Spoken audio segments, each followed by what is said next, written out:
Hi there, my little ghost. Welcome or welcome back to my channel. So today's reading is going to be about your future spouse, and I actually do want to mention before we start that this reading will have some of their not so desirable traits too. So if you don't want to hear about that, perhaps you might not want to watch this video. From what I've seen, it really varies. Like the piles are really different when it comes to um the future spouses traits and all. Trigger warning, some of it can talk about being controlling slash anger issues and stuff like that. Once again, this doesn't necessarily have to be that way. It's just some messages that might that have come that might resonate for some of you. It doesn't mean that this person is necessarily going to be abusive. It just means that perhaps they have some sort of trauma around that. So be cautious. I guess caution is advised. But as you can see, we have 4 piles today, or should I say actually 4 decks. So we have This Might Hurt for the first pile, This Might Hurt Tarot, and we have this Milky Quartz. For the second pile, we have the Zodiac Tarot with this Rose Quartz piece. For pile 3, we have the Cosmic Slumber Tarot with this Sunstone piece. And for pile 4, we have the White Newman with Moonstone. So yeah, you guys go ahead and pick the pile that you resonate with the most. Like I said, you have been warned. Some of the piles do actually talk about the trauma a lot in depth. This is what I wanted to come through in this reading, and I guess it came out for a reason. And I'm thinking, you know, a lot of us can tend to have rose-colored glasses when it comes to like imagining what our future connection will be like, where in fact they might be just as affected by their past as we are, or even more, in which case, yeah, we should expect to we should be patient, I guess is the main word. And of course, you have free will. You are not supposed to stay in any connection that is not vibing with you, that is not good for you. But yeah, without further ado, I will see you guys in your reading. Hi there, pile 1, and welcome to your reading. If you guys chose this pile and the Milky Quartz piece, then we're gonna start taking a look at who your future spouse is. And to make sure that this is the right pile for you, we are going to first pull 3 tarot cards that are going to describe you. If you can find that these cards actually do talk about yourself, then you have picked the right pile. But if not, I advise you to pick a different one or do whatever else you want. So to start, we're gonna give these cards a good shuffle.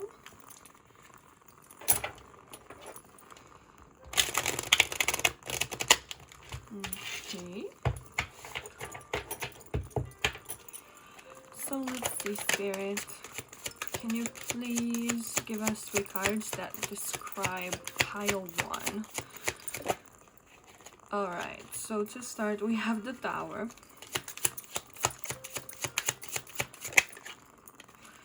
We have the 4 of Pentacles.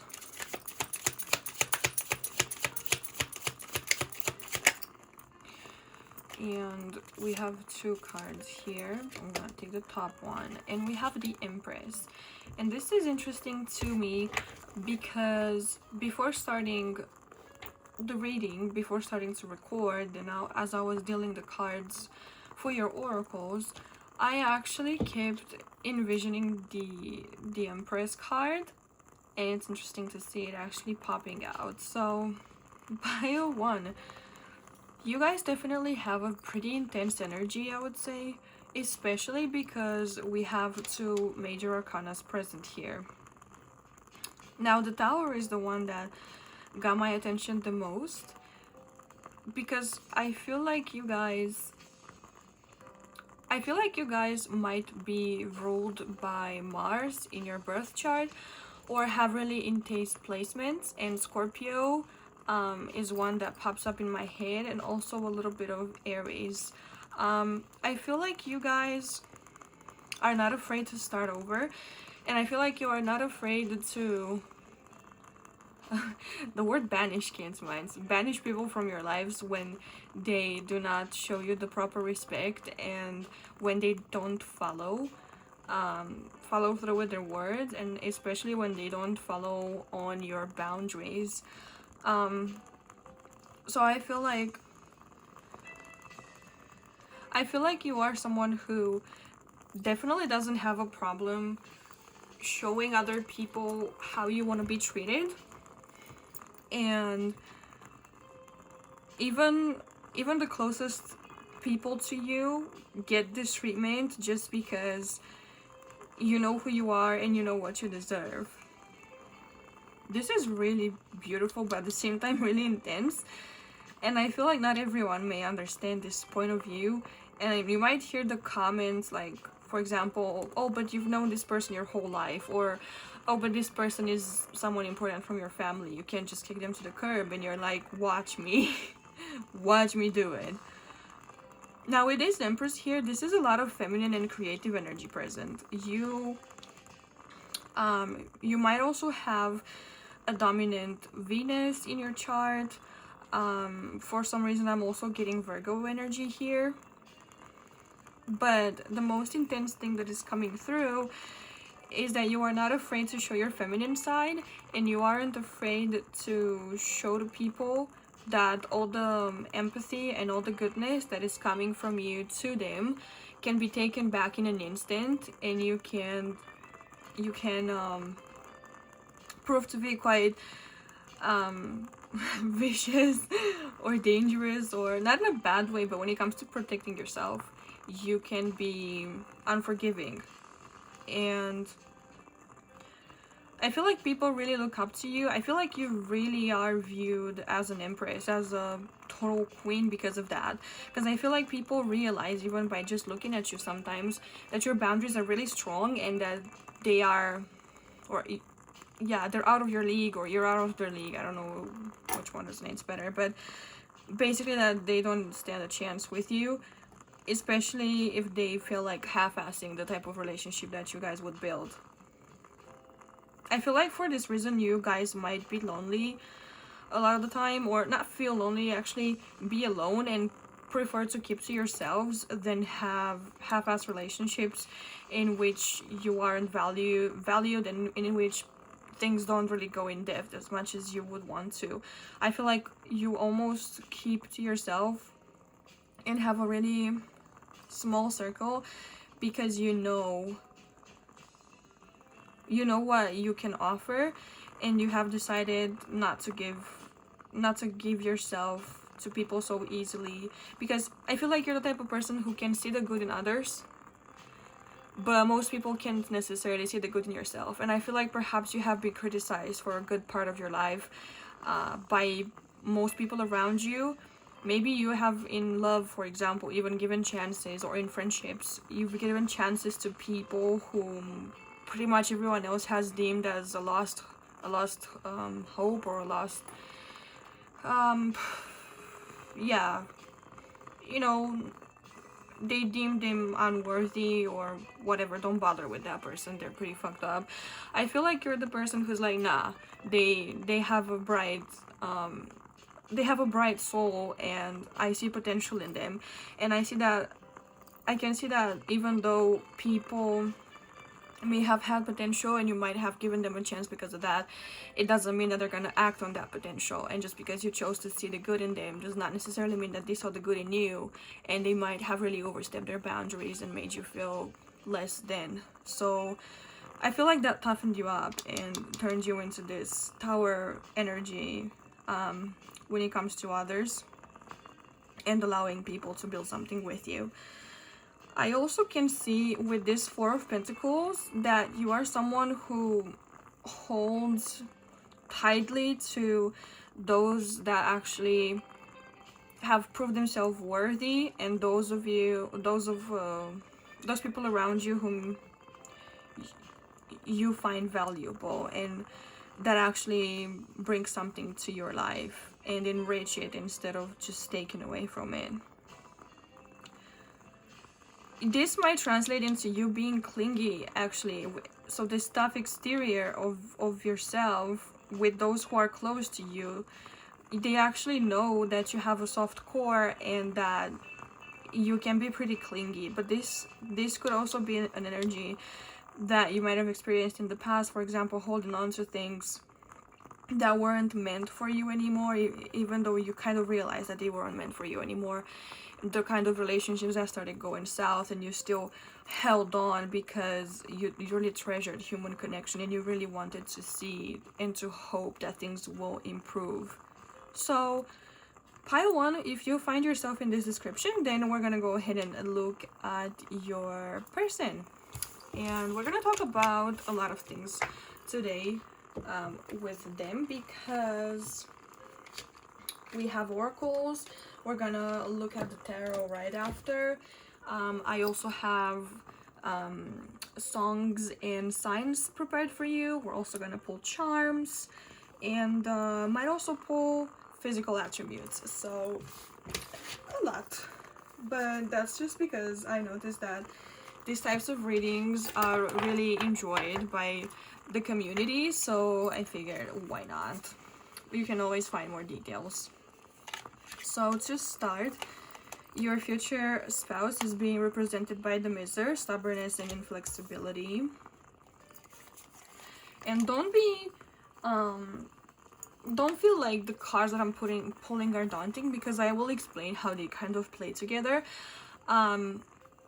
In the intro, if you guys watched it, I actually think I explained that we're gonna look at some of the ugly truths about them as well, because no one is perfect and we can't expect people to be perfect. So just, yeah, don't be scared if you see a couple of things here and there that might not necessarily be appealing, so to speak. Anyways, moving on, we have trance, we have faith, we have Venus with beloved, and finally we have seeker, thirst for wisdom and truth wherever they are. Now that's an interesting combination right here. Pile 1, your future spouse. In a way, they kind of remind me of you, and by that I mean it seems like this person also keeps people away. Most of the time, at least, they seem to keep to themselves. I feel like they don't really accept help. I feel like for a lot of you, this person is very hard to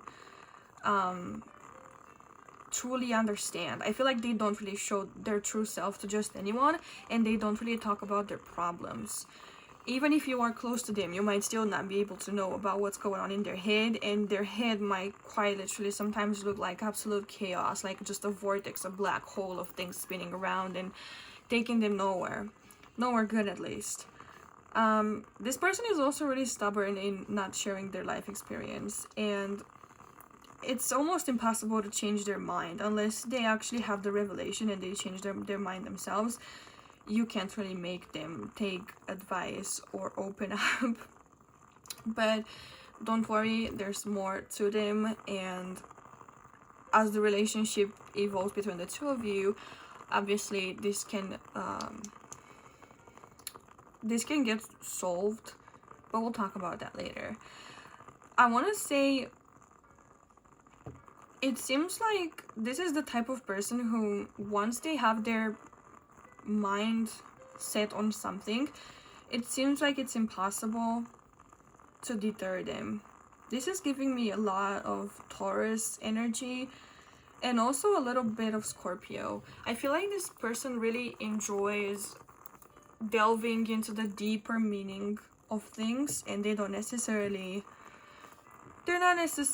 feeling themselves when having surface level conversation or just like a regular chit chat. They might be able to do it, but I don't feel like actually enjoy that. And in this sense, it just seems like you guys might have a good connection. Like you and them will actually feel like you're built from the same material. Like you relate to each other in a sense that you both crave deep connection and meaningful connection. With this trans card here, I want to say I feel like this person may kind of live perpetually in between dimensions, so to speak. I feel like they might have spiritual tendencies or spiritual gifts without necessarily being a spiritual person or delving into like witchcraft and spirituality and all that. I don't necessarily see them as really dedicated to any kind of religious / spiritual practice, but I might see them having gifts. They might have clairvoyance or claircognizance or clairsentience, but it just seems like there is some sort of like uninterrupted line of communication between them and the other side, and they might not even know that this thing happens. Some people might describe them as having their head in the clouds, or not having their feet planted on earth, or always daydreaming. But for whatever reason, they live a lot in their own minds, and it seems like their mind is the center of communication between them and the unseen as well. I feel like this person can sometimes find it triggering that people can't read their minds. I think they might not understand why, especially those close to them, like especially you in this case. They won't understand why you can't see what they want when they want something, and they might have a tough time coping or understanding the fact that you cannot read their mind. I think that it's almost like this person expects you to read their mind just because they can read other people easily, or because they can read you easily, and they can see like on you what it is that you need when you don't feel happy or when you don't feel like yourself. And I feel like they expect that kind of connection where they don't have to tell you, you already know what they need. And this might be a little frustrating sometimes. But at the same time,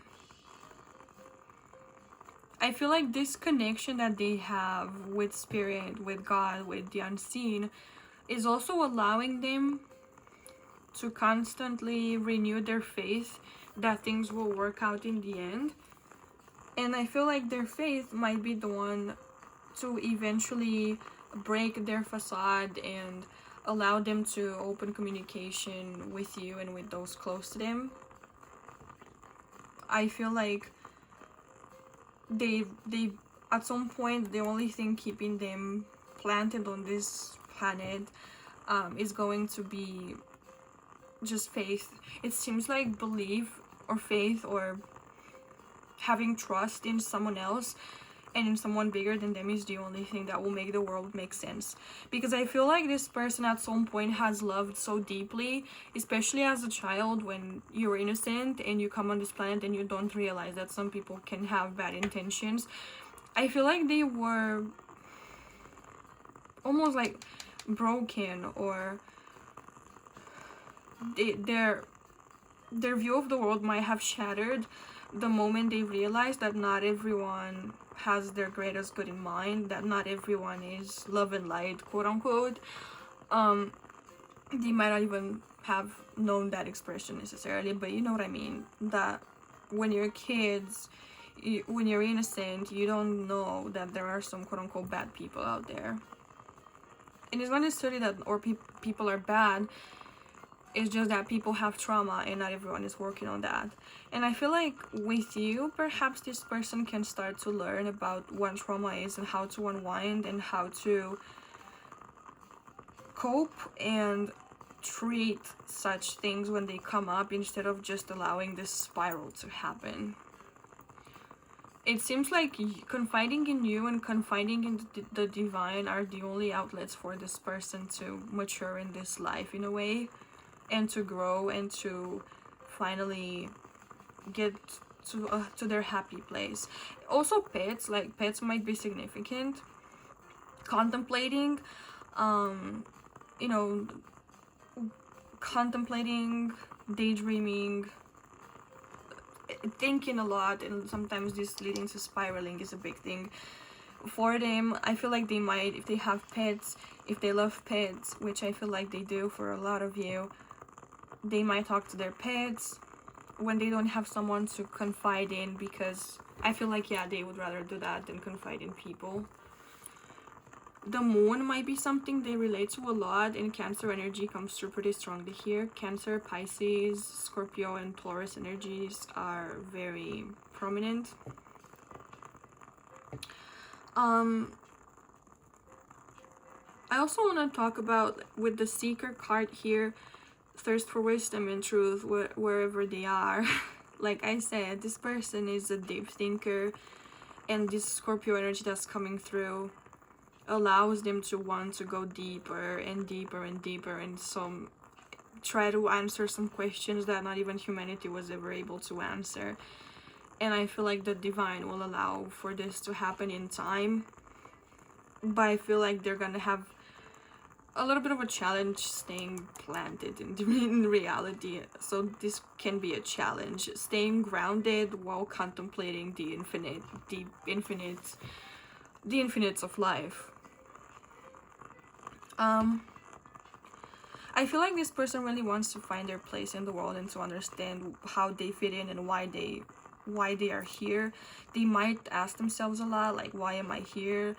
In some cases, for some of you, I really hope it's not the case, but it could be that they might deal with some unaliving thoughts, or they might have some demons around that. And if that's the case, this is no joke, and there's much I can say other than, you know, if that's the case, this person needs to see the proper people and to understand that that's not the ultimate solution. But let's not get all dark and gloomy. It's just something that came through for some of you. That might be the case. But with Venus here, I really see this person as a gift, like as a gift on earth, and I feel like they bring more beauty and more peace than they think they do. I feel like they don't necessarily see the world as a welcoming place for them, which it might not be, but I think that they are a gift to this world, and that they actually do make a difference, and that people actually do see the brighter side of things when they come in contact with this person. Obviously the right people. I feel like this person's energy is pretty easily disturbed, and especially from the inside, not necessarily from the outside. So I feel like because of that, they don't feel like they can offer themselves to just anyone, for fear of the ugly side of them deterring others from wanting a true connection. But there is a lot of beautiful, feminine, creative, and nurturing energy to this person with Venus here, and I feel like this person will actually be in love with the idea of love, and will want to create something worthwhile and something that they will work on and dedicate their lives to. Actually, I really do believe that other than finding themselves and their purpose in this world, they really will want to develop a beautiful, meaningful, strong relationship with someone who understands them like absolutely no one else ever will. I feel like they might even have an idealized idea of love and what that means, of marriage, even for some of you, if that be the case. But I feel like perhaps even, I feel like love will be the thing that makes them flourish. I feel like this relationship, this connection with them, with you, might be the thing that allows them to grow and to blossom and to fully discover themselves and how they actually do fit in the world, which is really, really beautiful. Wow, pile one. So this person, I feel like they have a lot of what you see is what you get energy. Like, I'm not gonna present myself as something else just to make you feel better. Like, I'm fucked up, but I'm also amazing. So if you want to take me, take me. If you don't, whatever, it's your loss. So yeah, you guys definitely have a little bit of a similar vibe. But let's go ahead and move into the tarot and see what else we can get. Oops. Alright. Let's give this baby another shuffle and see what we get.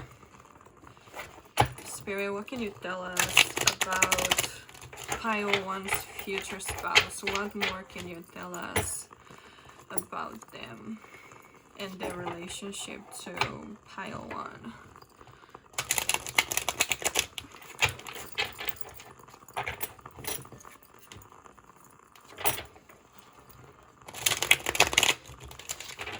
I saw the Wheel of Fortune when I was cutting the deck, and I feel like something is telling me that this connection is fated, or was fated, meant to happen, or it's like this person is really big for you in this life. So Spirit, what can you tell us about pile one and their connection to their future spouse? We have the Three of Swords. We have the Emperor reversed.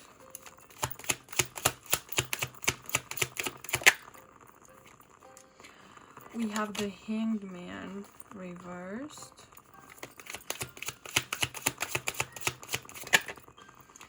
We have the Nine of Wands, and we have the Star. And the bottom of the deck is the Hermit. This is really not surprising for me. So I feel like your connection to this person might have a lot to do with you guys balancing your energies and healing yourselves. And I'm gonna get into some more detail. With the overall energy here as the Hermit, I feel like the two of you have spent a lot of your lives before you met, or before you meet, will spend a lot of your time alone in contemplation, in self-discovery, and in trying to better yourselves. And I feel like this connection will feel that even more, and this might even have to do with your life purpose on this earth. If you've never been the type of person, and if they have never been the type of person to really want to mingle with the crowds and have always kind of wondered why you're different, it could be that your purpose in this life doesn't necessarily have to do with expressing yourself outwards, but understanding yourself inwards, and your connection to the divine and how things kind of work. With this Three of Swords here, I can see that this connection can have a lot to do with heartbreak, and how you guys might have come out of situations where you have been betrayed in the past, or where you have been left in the past. You might be dealing with some abandonment. Am I saying that right? It just sounds weird. Abandonment issues. And it could be that this is one of the reasons why you don't open up to people so easily, you and them. So I would also say that this person is definitely gonna help the healing process, and a huge thing for you guys might be reconnecting yourselves with the idea of intimacy, and with coming together with another person to create something bigger than yourselves. With the Emperor here reversed, there might be a masculine or a father wound at play as well. I feel like one of you guys might struggle, or both of you might struggle with, for example, an absent father figure, or some father figure who was not who wasn't present, or who didn't know how to be present for different reasons. Not necessarily because they didn't want to, but maybe because they actually couldn't. Maybe because they were providing for the family, or simply because they had trauma of their own and they removed themselves from the picture, or any other situation that resonates. It seems like a father figure is a big wound here. And I feel like this might lead to a feeling of, for some of you it could be like toxic masculinity in a way. I don't know if it's either you or them. I'm getting two scenarios. One in which this person feels like they cannot express their feelings outwardly because that is not the manly thing to do. But they do have a lot of pent-up emotions and they actually do need an outlet to let that out. So this becomes a little debilitating actually, because they don't know how to proceed. They just feel like they're drowning in their own emotions and they don't think they are allowed to let it out. And two, this might lead in some cases to some sort of aggression or built up anger and tension, which might also look for a place to express itself. And I don't necessarily see like physical aggression here, but there might be tendencies for abuse or violence in general. So caution is advised. It's not necessarily like, this isn't gonna resonate for everyone, okay? And this isn't necessarily the way it's gonna come out, but it can express in that way. So therapy, because this needs to be worked through. I'm also not advising anyone to stay in abusive relationships. This is not me saying that is in any way okay, or that you have to stay and fix a person who has this kind of issue, or that, yeah, you can hurt other people just because you have issues. Like, go to therapy and fix your issues. This is not okay. Not okay. Unforgivable, unexcusable. You have better options to choose from, and this is not the way to go. So anyways, moving on from this, it's a lot of heavy energy here, and a lot of things are coming through. It's just that I'm just saying what I see and what I feel here, and you guys take it as it resonates.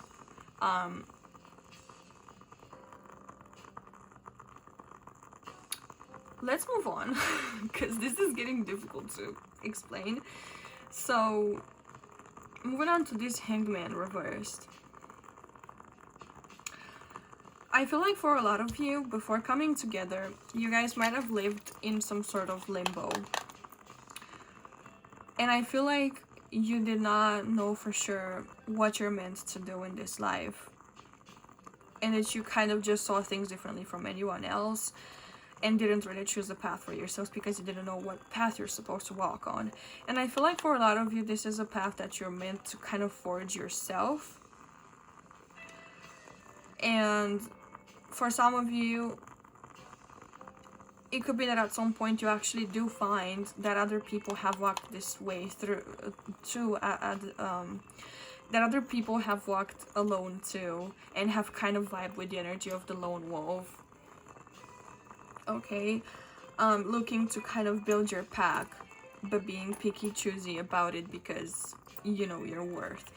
But I feel like once you come together with this person, you find your path and you find which way you want to go, and you understand why you saw things differently from everyone else, and you finally find someone who sees things the way you do, who shares your perspective.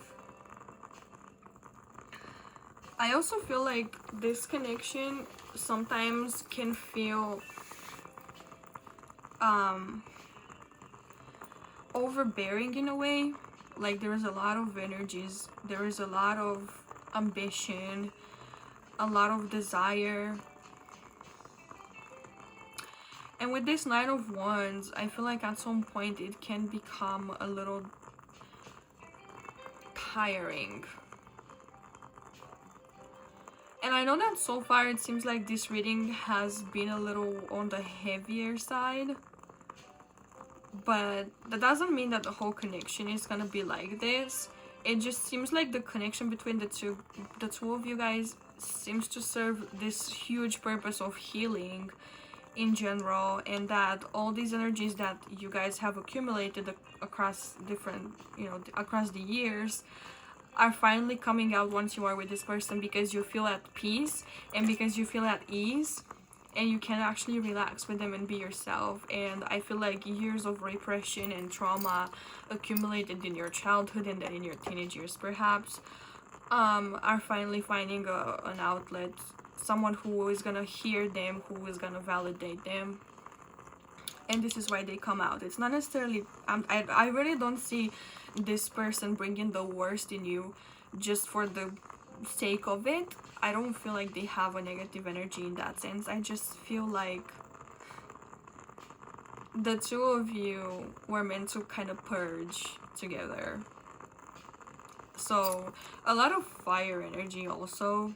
Fire, air energy is present here.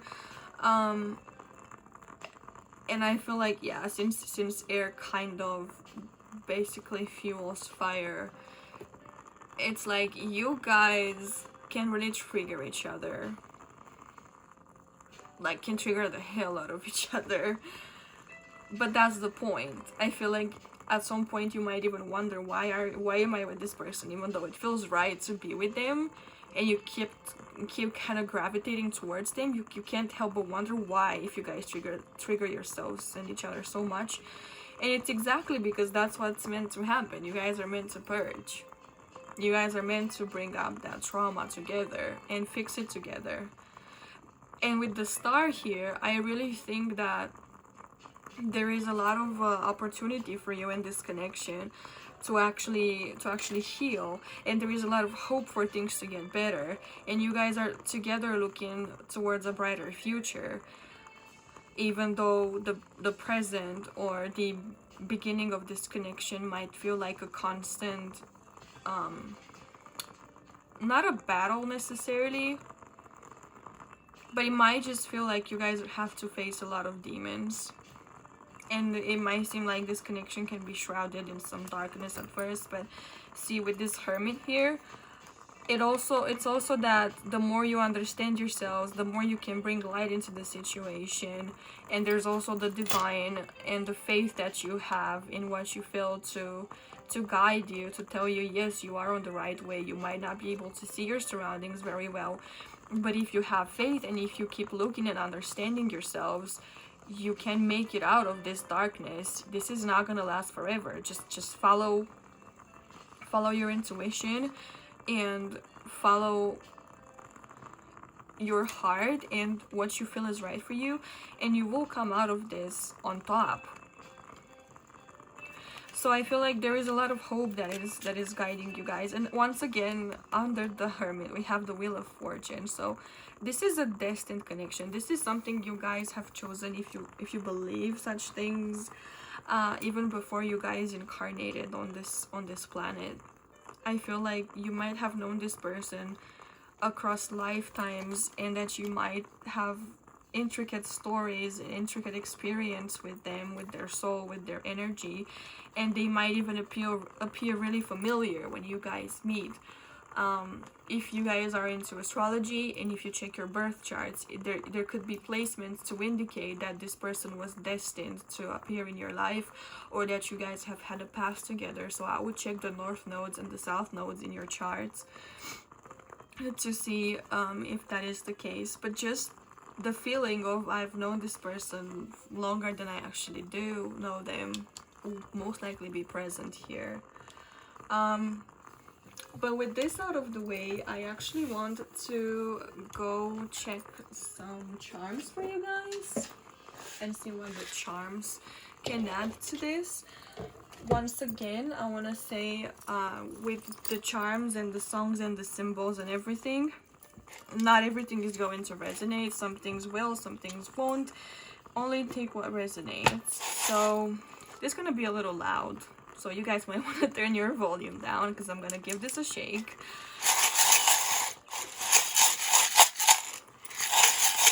Alright, so let's see, Spirit, you guys are going to have to believe me, because I have my eyes closed and I'm not actually looking at what I'm picking. So let's see, Spirit, what can you tell us about Pile 1's connection with their future spouse?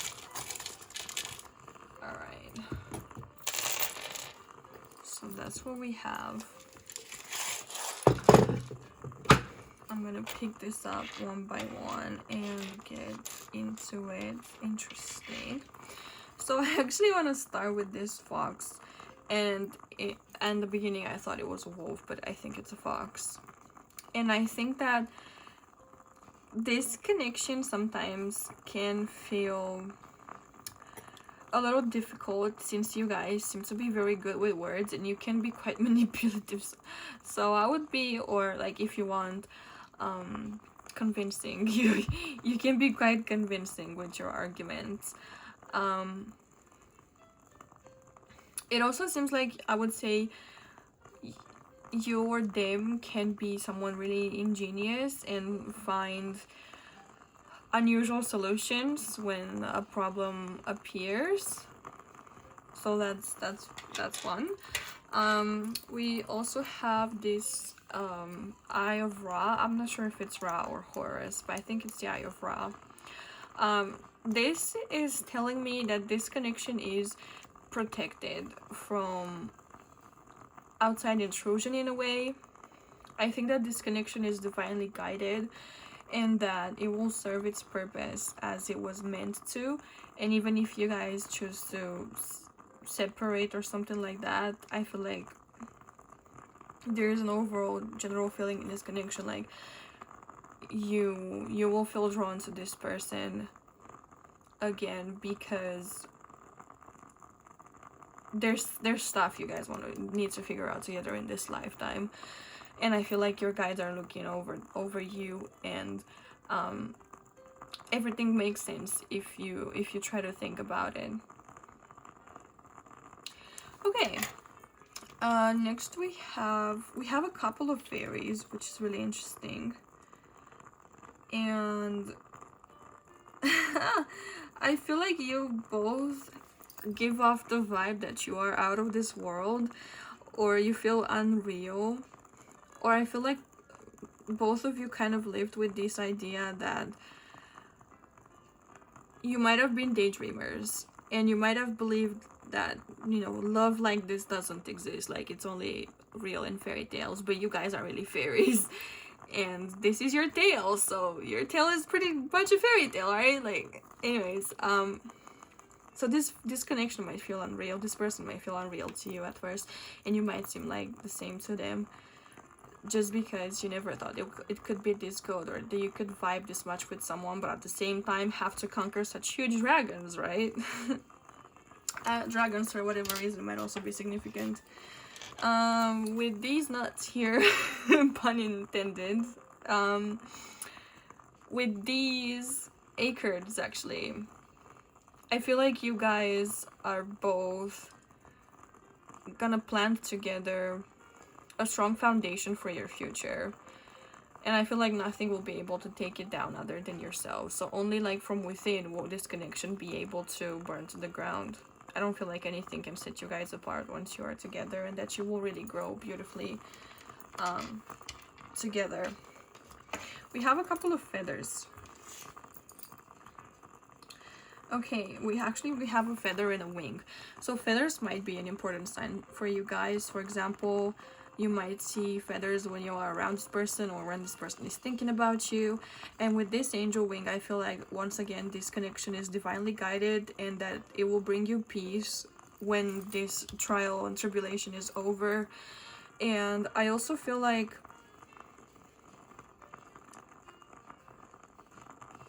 good luck might actually start to follow you once you and this person start figuring out some of the trauma, some of the issues that you were brought together to fix.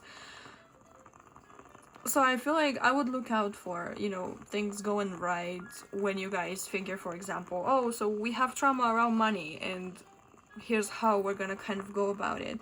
And I feel like once you figure something little like that out, things will start to go your way. For example, you might actually find that you get money out of nowhere, or you get a gift, or a new opportunity. This is just an example. It can happen. It can happen in any area of your guys' life. And finally, we have the snake. And this makes me think about shedding, like shedding your old skin and shedding your old reality and building something up from scratch. And with your guys's energy represented by the tower in the initial pool, I would definitely say that you and this person kind of start from ground zero, and you don't have to be afraid of the time it takes to build this connection up, because if you're tearing something down, you're only tearing down the bad foundations that wouldn't have lasted, and you guys are gonna want to build on a strong foundation together. This is a sign of renewal and of a great spiritual connection. In my mind, this is exactly what's being pictured. So with the charms already out of the way, let's pull some songs. Let me get them for you.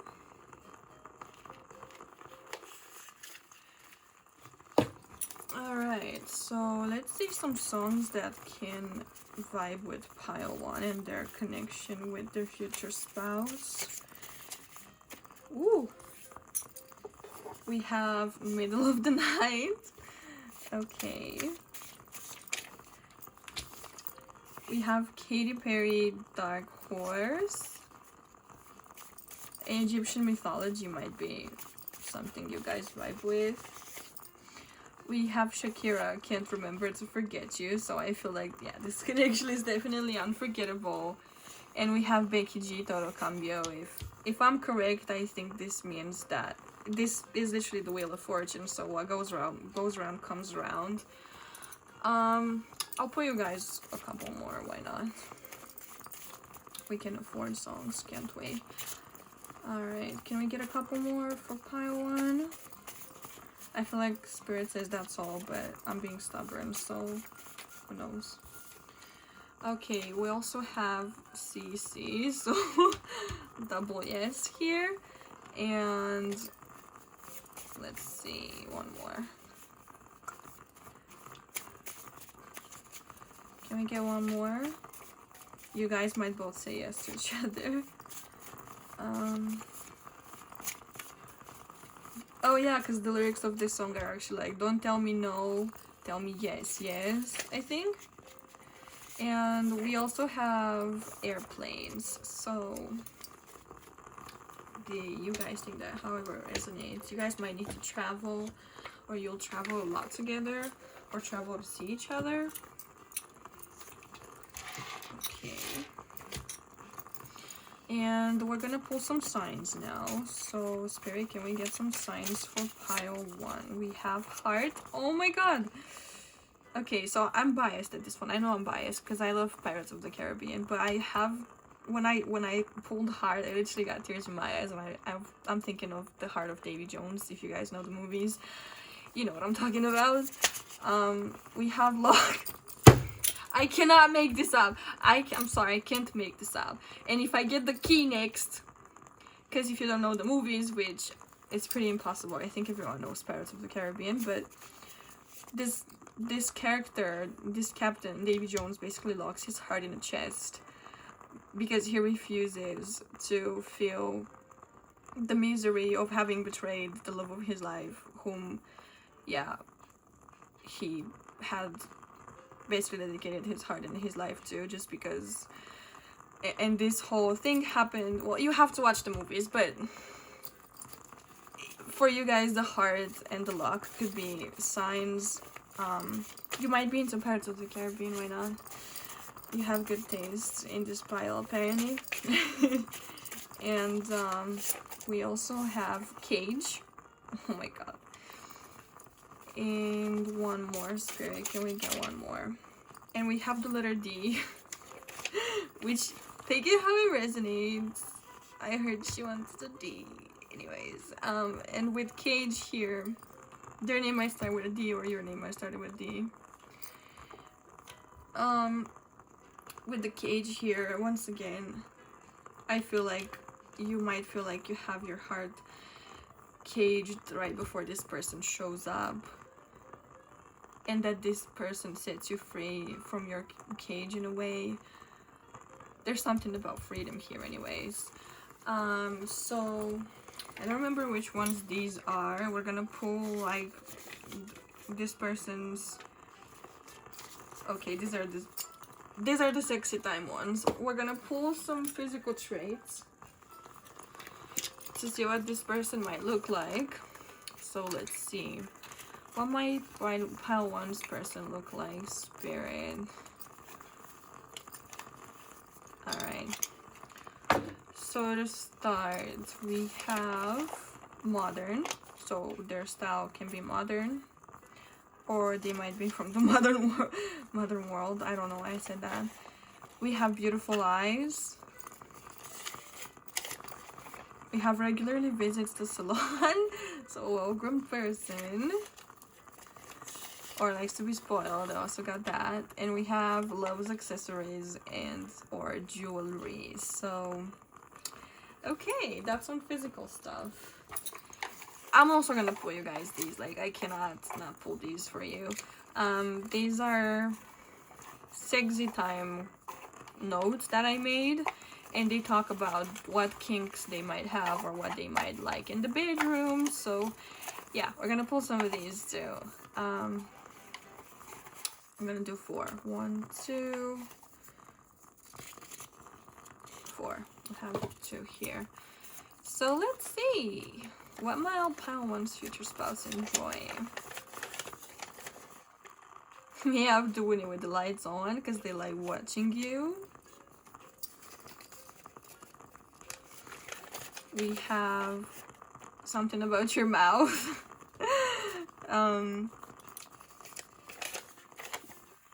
We have in the car, so that's pretty cool. Not gonna say anything.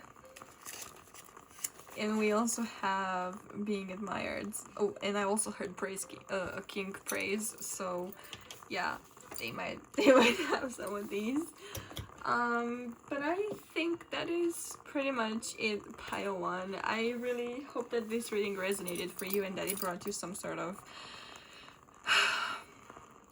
something. I don't know what to call it, but yeah. I hope I will see you in a future video.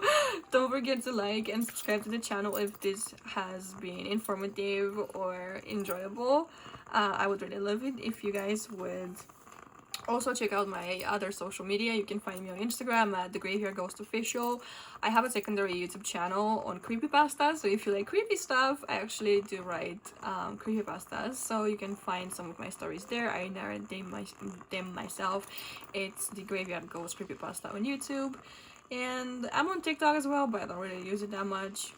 So I also wanted to announce, I think I actually announced it in the intro. I haven't filmed the intro. I'm gonna film the intro after.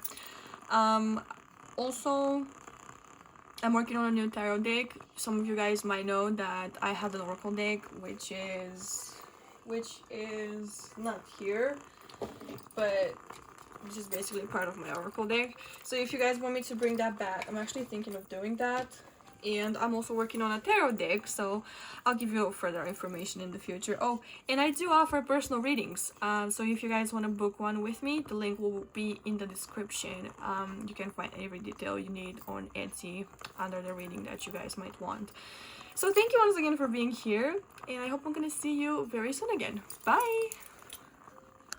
Hi there, my beautiful pile 2 ghosts, and welcome to your reading. If you guys chose this pile together with this rose quartz, then this is going to be your reading about your future spouse. And we are going to start it by taking a look at 3 tarot cards. Now, these tarot cards are going to be your main energy. They should describe you, so you should be able to basically tell if the energy is describing you, and if it is, then you can keep watching because this is going to be about your future spouse. But if you cannot recognize yourself in these 3 cards, I suggest trying a different pile. So let's see, Spirit. I'm not gonna take reversals here because we want to get the basic archetypal energy of each card. So Spirit, can you show us pile 2? Okay, we have the Sun.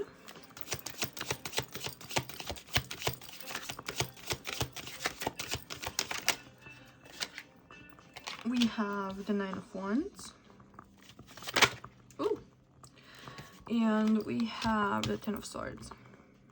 Okay. So pile 2, what I'm getting about you is you guys are in an interesting place, and I would go as far as saying that you are in a threshold place right now.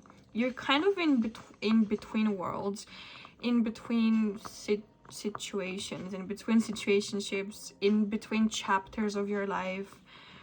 It's an in-between here.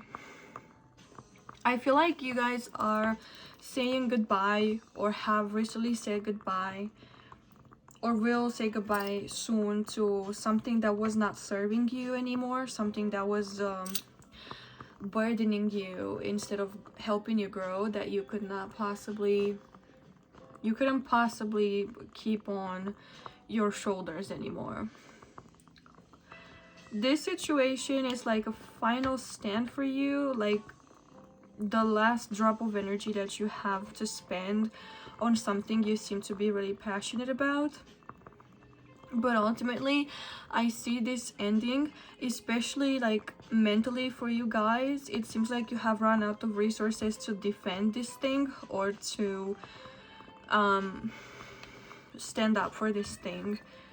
I feel like you are definitely at the dawn of a new chapter, and it seems like at this point, or soon enough, it will be pretty easy for you to see the reason why this chapter is ending and another one is beginning. Because if you're not, let me just say, if you're not already excited about the future and about the next chapter, you will very soon be, because it seems like this chapter is evidently gonna bring you happiness and creativity, and it's gonna reunite you with your inner child in some way. For some of you, very few, I would say, probably not a lot of you will resonate with this, but for some of you, this could have to do with pregnancy, or raising a child, or tending to a child, or children in general. But if you don't resonate with that, I would definitely say that this is a period where you're reuniting with your inner child, and you start to follow the passions, the things that you used to be interested in growing up. So if you guys resonate with this energy, then keep on watching, and we are going to take a look at your future spouse. So first of all, we are going to take a look at some oracles like we usually do. And to start, your future spouse is being described by the hunter archetype, sure-footedness and predestination. We also have wounded child. We have abundance. Okay. We have Capricorn with achiever. And we have the hermit. Keep solitude to focus intently on inner life. Serves personal creativity. So if I'm being honest, pile 2, it seems to me like your future spouse is definitely someone who has some clear karma that they need to deal with, or at least you will be able to see this in them. And karma is not necessarily a bad thing. It's the energy that we attract based on what we do. I would say that your person is definitely someone who knows what they want. I feel like this person might have a clarity of mind, especially when it comes to themselves and their inner desires, especially because they spend a lot of time on their own. And I feel like they probably feel at home in this energy. Now, for some of you, I will say there was a similar energy in pile 1, so maybe you want to check that out as well. But keep watching, because they're most likely going to be different people with different stories. It's just there's a common vibe between them. Moving on, though, I would say that your person definitely knows that they have been at least on an emotional level, they feel like they have been wounded growing up in some way. And we all have, to some degree, some certain traumas from when we were children, where our parents did not necessarily have the necessary tools to know how to guide us or how to deal with us and what we were feeling. I'm gonna say there definitely seems to be a theme here around wanting to understand the cause of this pain and using it as a means to make their lives better, so to speak. Sometimes though, I feel like your person can sort of lose sight of how beautiful life can be because they are so focused on the misery that they have been put through or on the feelings. I feel like your person might have anxiety, for example, anxiety or depression, or things like this can take away from the beauty of life, can give you a hard time to focus on the beautiful things because your body is naturally anchored into looking out for things that might go wrong, so it can defend you and prevent those from happening. And I definitely feel like this person needs to in this life work on their ability to switch focus from what their mind is known to look for and to switch to a different direction, or to switch to just slowing down. I feel like this person's mind can actually be racing a lot of the time, and that gives them a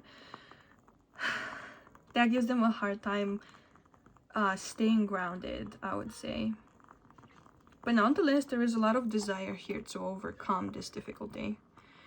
And with Capricorn here in abundance, once again, I'm getting the energy that this person really knows how to, or has learned how to transmute these traumas, these bad feelings, these overwhelming emotions into the drive for creating something, for leaving even a legacy behind them, for rewriting their story. And I feel like they're doing really good for themselves, at least financially. And when it comes to the material world, I feel like they are someone who might have a good routine, or at least has a plan, or maybe has always had a plan on how they will tackle things and what they're gonna do for themselves in this life.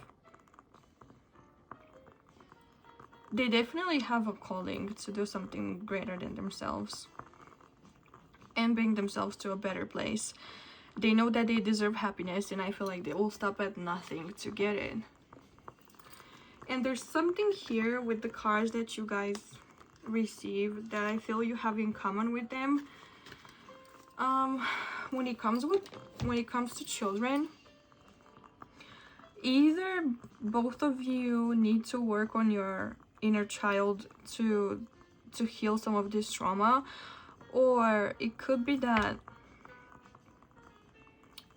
you guys might meet, for example, in a place or within some circumstances that have to do with healing.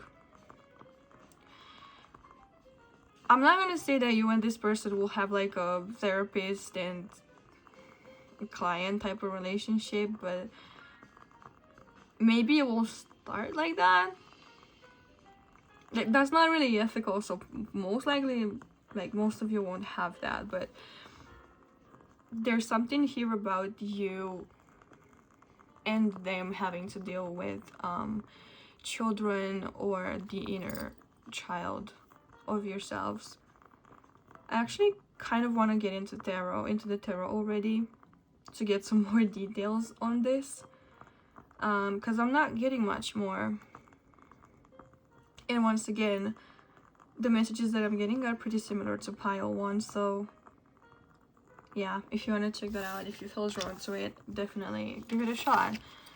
Let's see what the tarot has to say, because there must be a reason Spirit brought together 2 similar piles, and I don't think they're gonna be identical.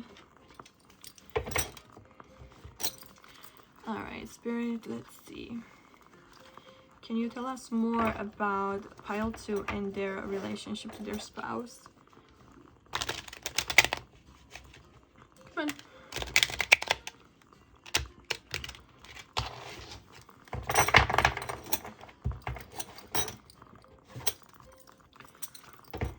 All right, let's see. One more shuffle.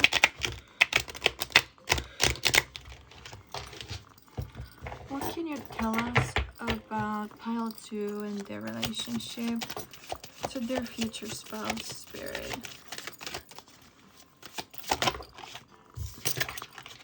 Okay, we have the 2 of Swords reversed. We have the Moon.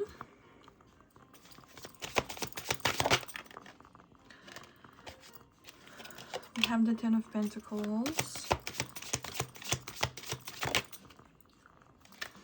We have the Wheel of Fortune reversed.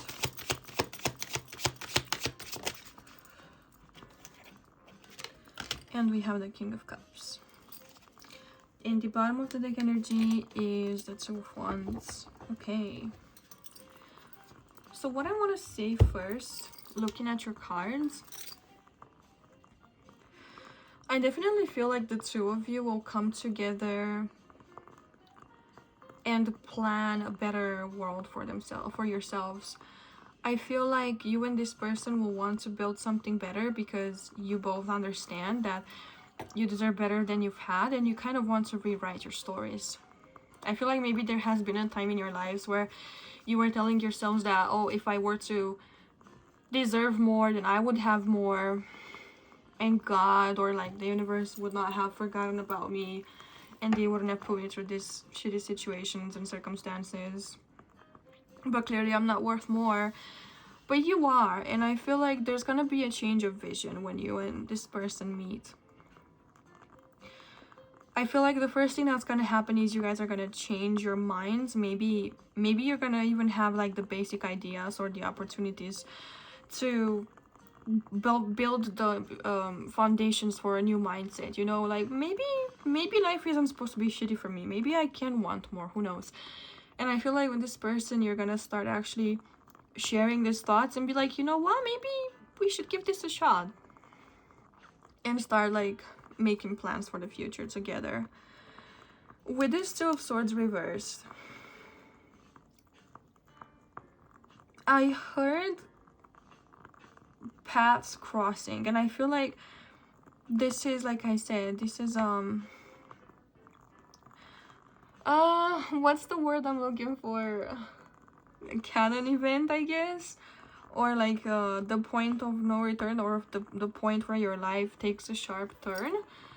Because I feel like before, your mindset perhaps was not the one you needed to be able to take life into your own hands and make it your bachelor. Perhaps now meeting this person, and I don't mean right now, but like when you meet them, or if you have met them already, you can confirm to the other pilots in the comments down below. I mean, you didn't have the right information to be able to make a capable decision for yourself. Because this 2 of Swords, you see, normally the character is blindfolded and they're holding 2 swords. And the overall energy of this card is that you don't know, you're not capable of making a decision. Either because you don't want to face the facts, or there is more to the situation than meets the eye. And I feel like in your guys' situation, you definitely didn't have the right people around you to show you that you can have something better. So I feel like I've been ranting on this for way too long, so we're gonna just move on to the next thing. With this Moon card, This is interesting because this is Pisces energy. So you and this person might have, you or this person might have Pisces energy. I'm also seeing, I forgot to mention for pile 1, but we have Pisces and Libra. We have Capricorn. Sorry, that was from the oracles actually. We have Capricorn. We also have Aries here. So any of those signs could be significant. But with the Pisces, with the Moon card, what I'm getting is that you guys might be sides of the same coin, so to speak.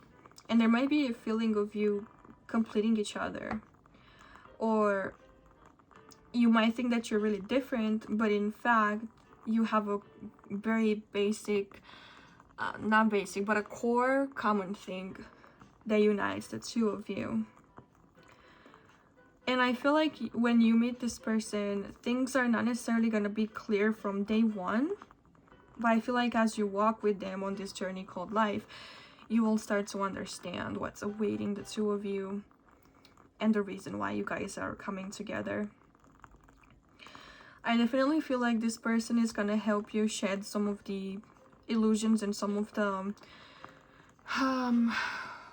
preconceived notions that you had about the world, especially when it comes to fears and anxieties about life. So this is a really beautiful thing. I can also see you and this person building a legacy together and accumulating a lot of wealth. And more than that, I feel like maybe if you guys have an issue with stability and security, like this person is going to help you and allow you to not only reach a place of stability, especially in a material sense, but also it's gonna be a place of abundance, a place of there's nothing missing and there's nothing you want more. If you and this person want kids, that's also a possibility. You can build your own legacy together and have a strong family line and descendants and all that. Like I could see that for you guys. I also feel like this person is gonna provide a feeling of protection and a feeling of, you know, nothing can set us apart because we have a strong foundation together. It almost also seems like you and this person, once you're together, you decide to alter the course of your destiny and you decide to go against what fate you thought the universe had for you, and you choose to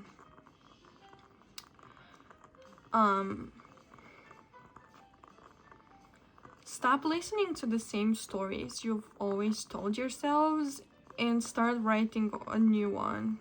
You start with a blank page and you fill it up with all the good things that you want to surround you.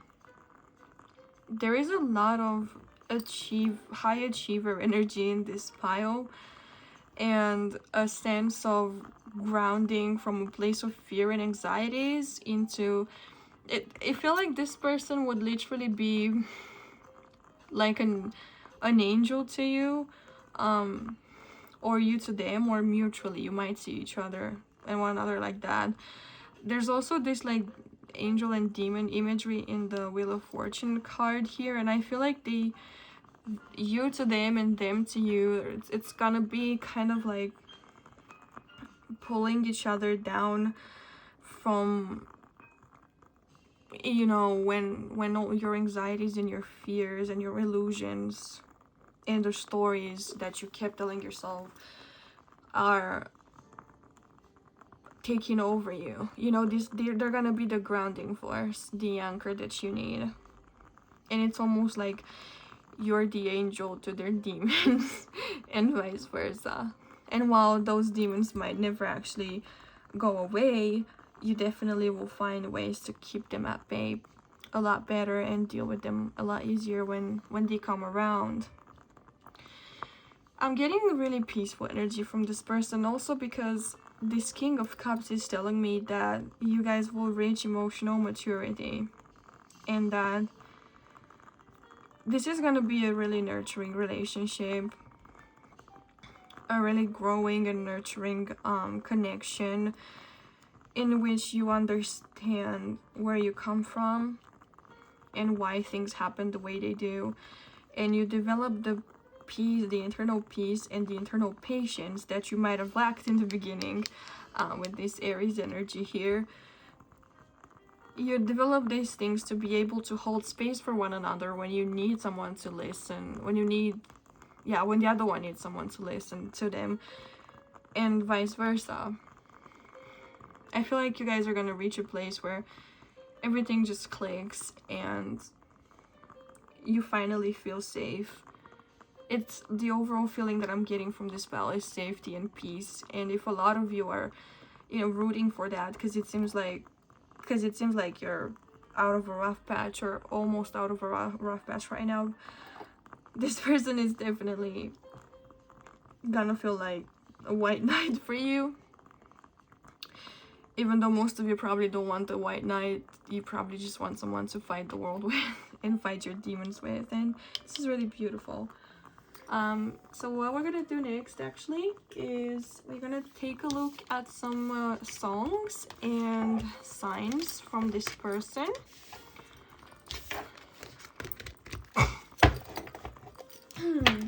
So let's see. First of all, we're gonna do songs because I say so, for no absolute reason other than because it's fun. So let's see, Spirit, can you give us some songs for pile 2 that they might relate to when it comes to their future spouse, that their future spouse might relate to? We have Rihanna and Eminem, Love the Way You Lie. And I'm getting that lyric from Eminem's verse. This is what happens when a tornado meets a volcano, or something like that.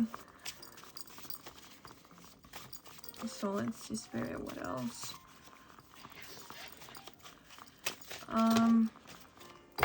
Oh my god, we have Halsey, Him and I. What else, Spirit? What else can you give us? We have Becky G, Mala Santa. Come on. There we go. Okay.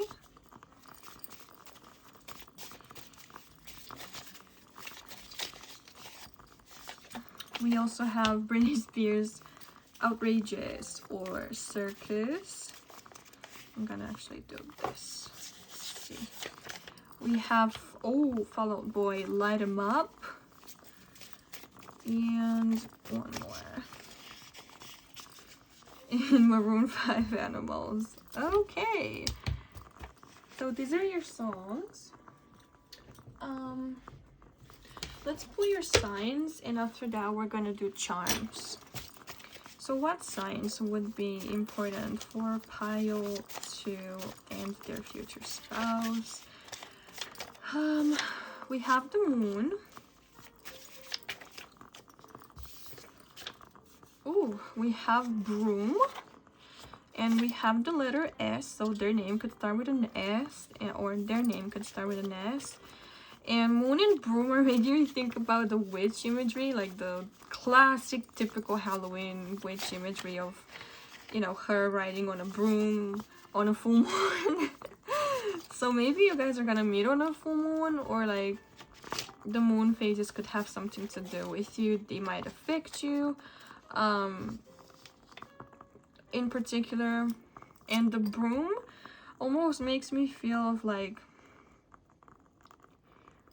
there's this magic trick supposed thingy that when you turn, if you have guests and you want them to leave, if you turn the broom upside down, they're gonna leave in like less than 10 minutes or so. It feels like for some of you, you're in that part of your life, or you're gonna soon be in that part of your life where you don't put up with bullshit from other people anymore, and only the real ones can stay, if that makes sense. It gives me like cleansing, like new energy. We also have cats, so cats could be significant. They might like pets, or you might. We have the letter U, so again, this could be an initial for a name. And we also have T, and it's really interesting because I've never got this many letters out before. So yeah, I don't know if you can make any word with that. So anything that stands out for you guys here. Oh, and the last one is the coin, so this might be significant. It's like you guys are gonna go get that coin together. So right now we're gonna look at your charms. Let me see where I have them. Warning you, this is gonna be very loud, so I'm gonna be shaking this so we can pull charms. So turn your volume down because we're gonna start in 3, 2, 1.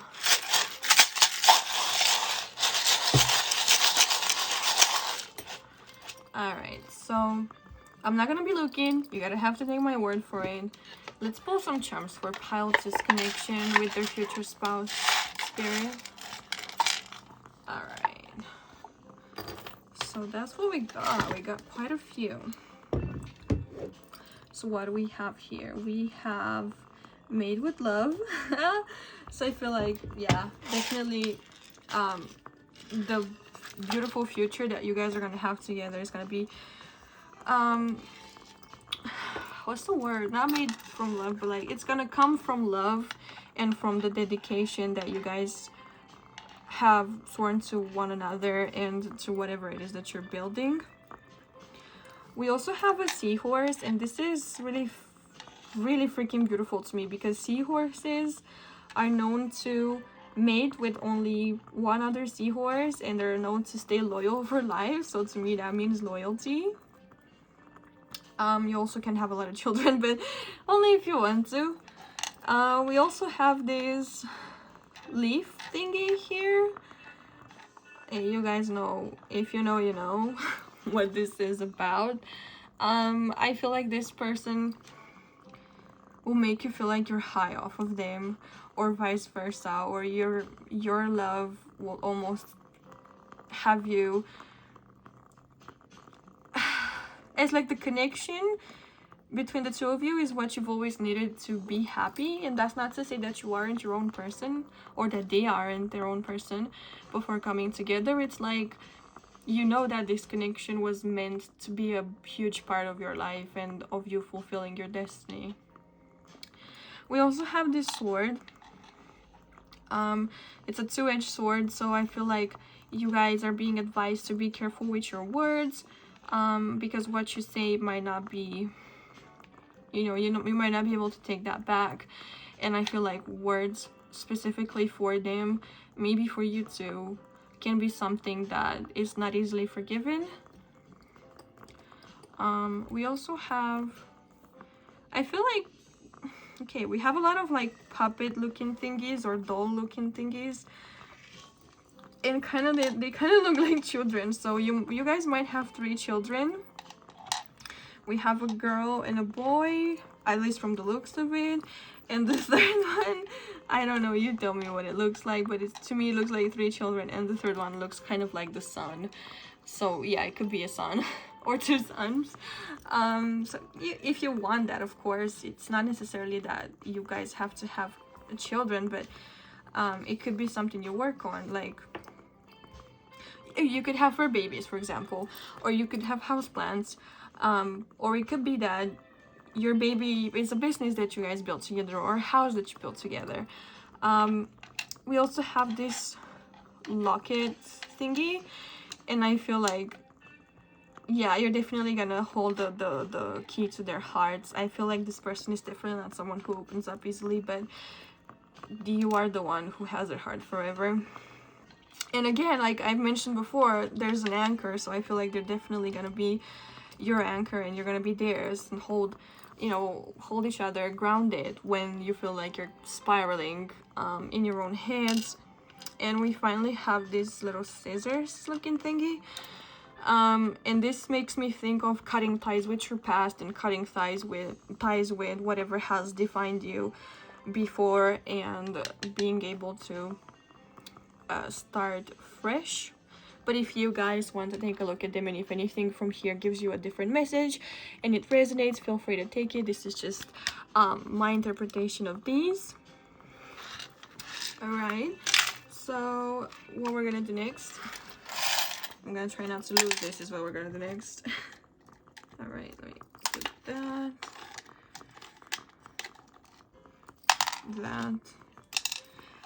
and come on. Woo! Okay, you're a spoiled child. And it's in the floor. Anyways, I still have some stuff for you guys. We're gonna do some notes next on their physical appearance, and I know a lot of you are gonna love that. And we're also gonna do some notes on their kinkier side and what kinks they might be into, or like some sexy time related stuff, so stay tuned for that. And I think these are the kinks. I always forget, but yeah, these are the kinks. We're gonna do physical appearance first. I'm saving the best for last. You're gonna have to hate me for that. But let's see, for my pile 2 spirit, what can you tell us on their physical appearance? I'm gonna be pulling 4 of these. 2, 3, and 4. So to start, we have long hair, if you guys are into that.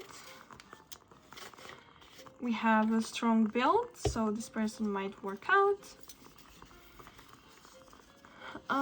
We also have loves accessories and jewelry. And finally, and this can be for loves them on you or loves them on themselves, or it can go both ways. Oh, and we have protective. Yeah, I've told you guys this person definitely wants to keep you safe. So now we're gonna finally finish up with the kinks that this person might have. So let's see, for pile 2, can we get some kinks that their future spouse might have? 3, 4. All right. I don't know about you, but the anticipation of opening this always gets me, so I love doing the notes. We have spanking. Actually, can you come right here?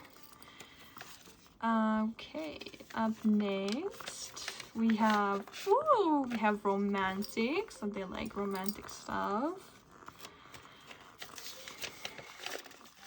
We have teasing, love that for you. And we have the lights off, they prefer feeling you. There's another one in here that says like they prefer lights on to be able to look at you, but this is a touchy-feely person here. So pile 2, I really hope that this reading was at least entertaining, if nothing else. If you guys enjoyed it, I would love it if you subscribe to the channel and give us a like on this video so I can keep making this for you. Also, I do offer personal readings. You can find my link down in the description. I offer pretty much anything you would like to know. I'm also doing birth chart interpretations, though those can take longer. And I'm working on a new tarot deck. For some of you, you might recall that I have my own oracle deck. It's the Ghost Oracle, and I don't know where the deck is right now, or where the box is. I only have one of the cards, or actually no, I found it. I might start reprinting these because you guys liked them and I finished the initial stock. There weren't a lot of them, but they got sold out, so yeah, I might bring this back. And that's pretty much it. Oh, if you want to get in touch with me on social media, you can find my Instagram at The Graveyard Ghost Official and The Graveyard Ghost Art. And you can also check out my other channel if you like horror stories or creepypastas at The Graveyard Ghost Creepypasta on YouTube. So yeah, I hope I'll get to connect with you guys, and if not, at least I hope you will come back and see me again in a different video. Have an amazing rest of the day, and bye-bye! Hi there, my beautiful pile 3 ghosts, and welcome to your reading. If you guys have chosen this Sunstone piece together with the Cosmic Slumber Tarot, then this is going to be your reading on your future spouse. Now, to see if this is actually the right pile for you, what I'm gonna do is I'm gonna shuffle these deck of cards, and we're gonna pull 3 tarot cards for you. You should be able to find yourself in these 3 tarot cards, and if you don't find yourself in this energy, then I would say this is probably not the right pile for you, and you should try picking a different one. So without further ado, let's get started. So let's see, Spirit, can you show us pile 3's energy? So we have the 6 of Swords reversed to begin. God, there is a fly in the room. I don't know if you guys can hear it, but it's buzzing so loud. So the second card for you guys is Judgment. And finally, we have the 5 of Cups. Okay. Now, I forgot to mention, actually, when it comes to your description, we are not taking reversals. We are only taking the upright energy of the cards. And so, this is what I'm getting for you guys. I can definitely tell that, at least right now, it seems like you guys are trying to move on from a situation that was not necessarily the easiest to go through. It seems like for a lot of you, there has been some kind of tension or conflict. It could have been a fight, or it could have been an environment which was toxic to your mentality, to your mental health. And I feel like you have picked up what little you had, and you tried to move away from this situation, conflict, person, or environment. I feel like you are safe and you are on your way to a change of scenery right now. And I also feel like this is a pretty important kind of transitional part of your life, because it also seems like you are trying to process a loss of some sorts. Now, this could have something to do with this situation I was talking about, with an argument or a fight, or just an unpleasant, depressing, or anxious situation. It seems like you're mourning the state of how things were before this event happened. And it seems like no matter how good you might have it, other than this loss, you cannot really focus your attention on what's going for you, about what's going against you right now. And that's okay, because we have periods like this all the time. Unfortunately, it's a cyclical thing in life, and sometimes we lose something, we gain something else. Now, with this Judgment card, I would say that this is also probably a time for you where you feel like you're kind of wrapping up. You're looking back at your past self and your past life experiences, and you're kind of trying to make peace with everything, the good, the bad, the things you loved and the things you didn't love so much, about how things went for you, about how you used to be and how you are right now. So it's kind of a wrapping up situation, a transitional moment, like I said. Now, if you vibe with this energy, then this is most definitely your pile, and we are going to check in with your future spouse's energy at the moment. I am going to turn the music down though a little bit because I feel like it's really loud and I don't know if you guys can hear me. Now that should be better. If I could get rid of this fly, that would be great. I don't know, maybe flies are like a sign for you guys. Or, yeah.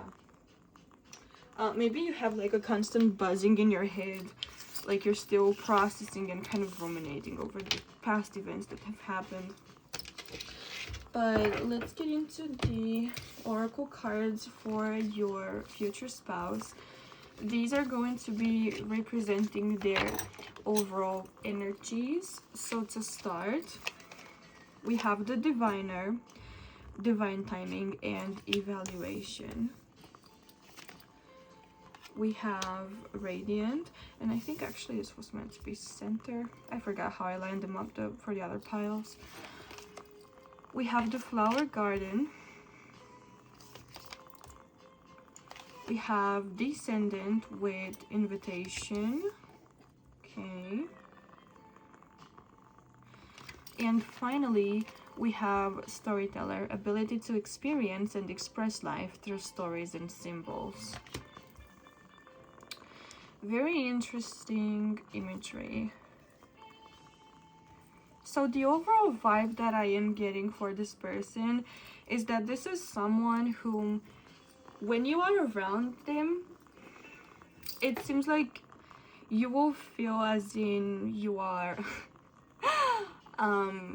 visiting or part of a Tibetan temple or something like that. There's this sense of sacredness and ritual and focus about your person that is just so undeniably there. Your person seems to be, your future spouse seems to be really wise. They seem to have such an alluring presence. There's an undeniable charm about them. There might be something in their chart that you want to check. There's also this feeling like they have this energy to grow anything, and whatever they focus on magnifies. And this is true for most of us, because what we focus on we attract. But it seems like your person has really developed this capacity to focus on what's in front of them and whatever they want to have in their lives, and that they can almost block out negativity from the world. This energy also gives me like a really peaceful, a higher feeling, and it's almost like you hear angels singing around them, like mystical choir, I guess, when you're in their presence. This person might have spiritual, like a very strong spiritual practice set for themselves, or they could have worked or work in a certain institutions that have to do with the church, but not necessarily. It doesn't have to be an established religion.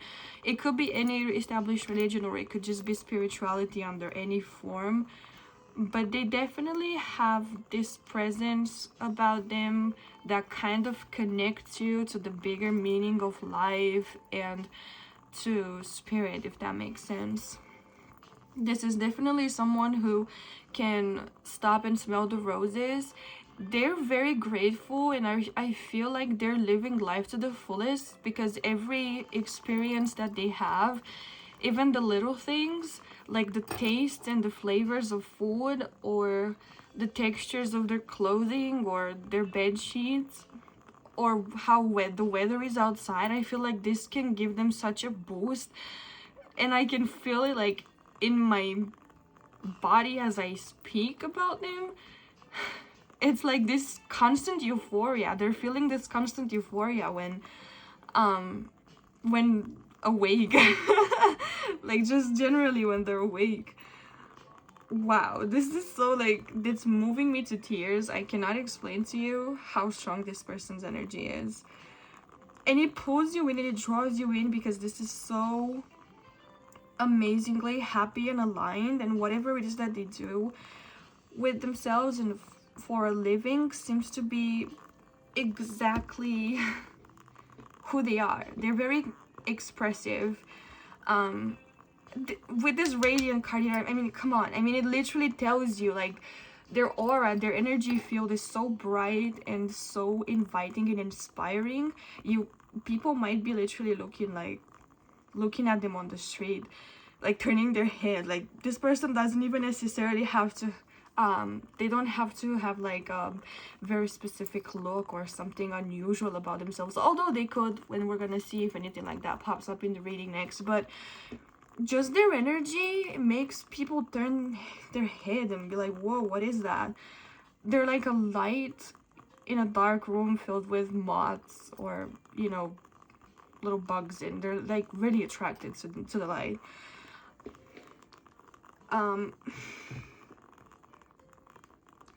I feel like when this person comes into your life, the connection between the two of you is going to allow you to slow down. It's going to allow you to enjoy life to the fullest and to pay attention to the good things and to not let the bad affect you, to not let the news, for example, because there's never anything positive on the news, because that doesn't give them a good rating, does it?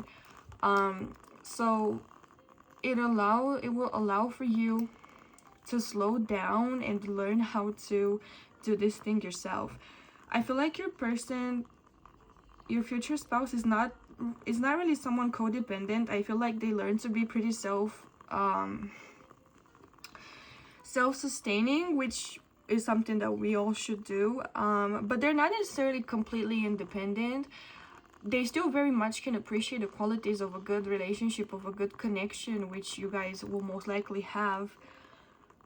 But they have this incessant flame inside of them, this spark that seems to almost never go out. And it's like they have found that base, that fundamental thing in themselves for at which they can turn to when the outside world seems to be draining.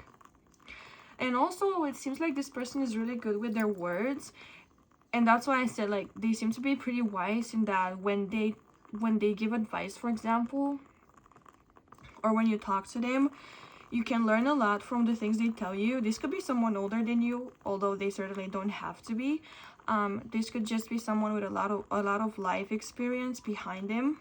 I don't really see much about their beginnings, or if they have had some negative experiences that have shaped them, because sometimes, you know, if you have a lot of life experience in the first part of your life, you can just kind of develop that old soul idea about energy about yourself and seem like you're 20 years older than you actually are or something when it comes to wisdom.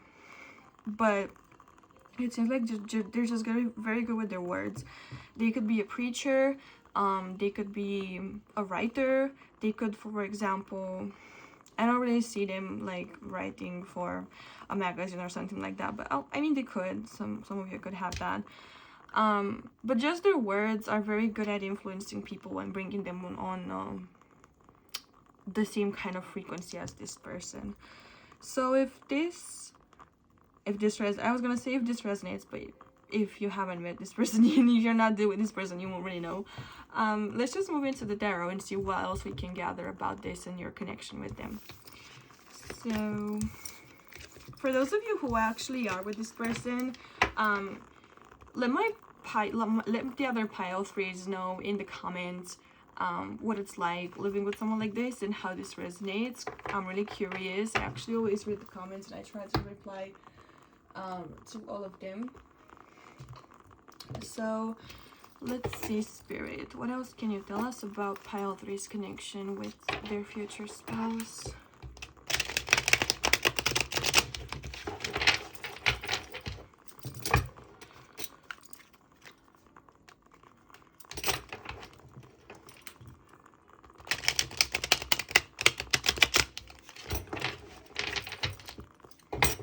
Alright. What else can you tell us about pile 3's future spouse, Spirit, and their connection? Okay, so we have the Queen of Pentacles reversed. We have the Two of Swords.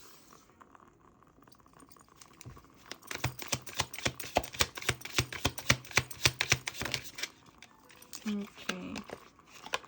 We have the Page of Cups.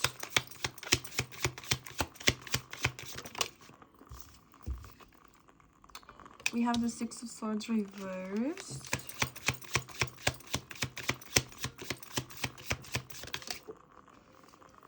And we also have, actually, I think this is the page. Yeah, this is the Page of Cups, and this is the Knight of Cups. So, and the overall energy is the Four of Swords reversed. So, what I'm seeing for you guys with your future spouse, this connection seems to take you from a place of limbo, of rest, into a new era of your life in a way.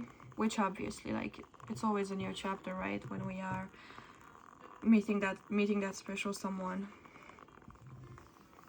But this is kind of telling me that once you meet them, it's time for you to kind of wake up from your eternal slumber. I don't know why I'm saying that came to mind, but it's time to wake up from your slumber and tackle the world again and be ready to experience life again in its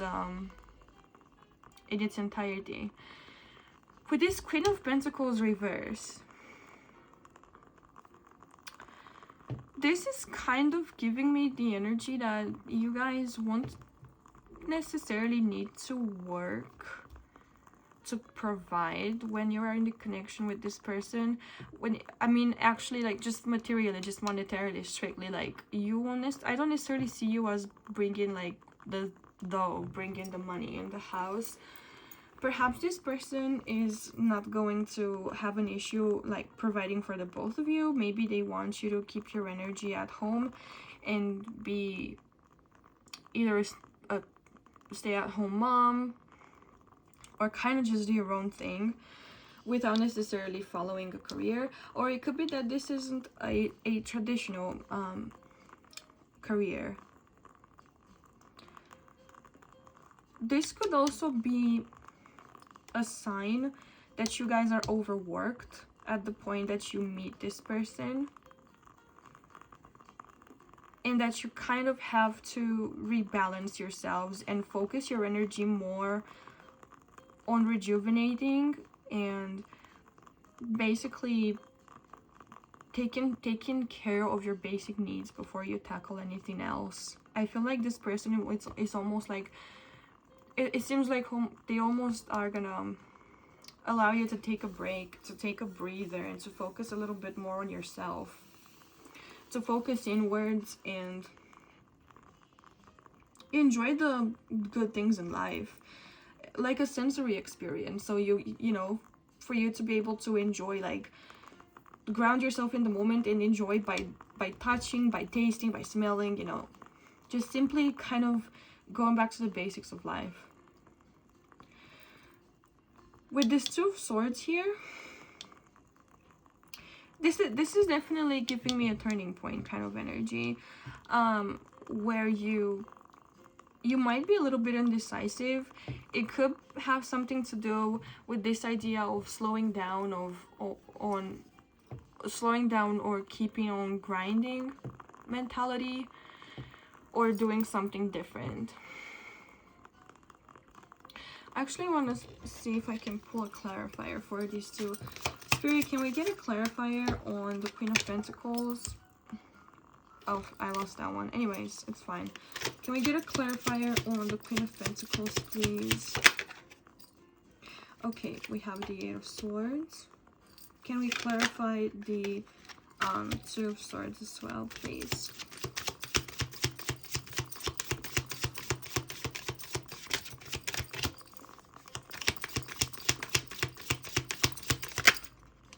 Okay, we have the Princess of Pentacles, so this is the page.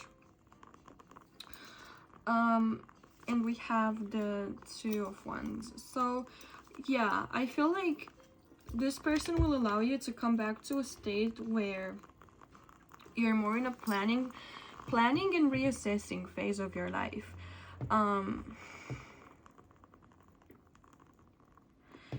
It could be that you're also overthinking, because with all these swords here,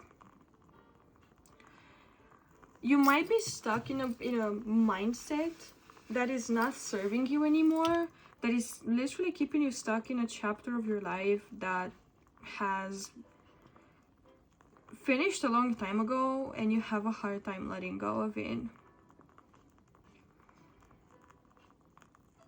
I feel like whatever it is that is troubling you at this time could easily be solved by just adopting a new routine, because that's what I feel this page is talking about here, is that you guys are gonna develop a new routine based mostly on doing and not thinking, because it seems like thinking is a vicious cycle for you that gets you stuck in a place where you cannot do much anymore. It's almost like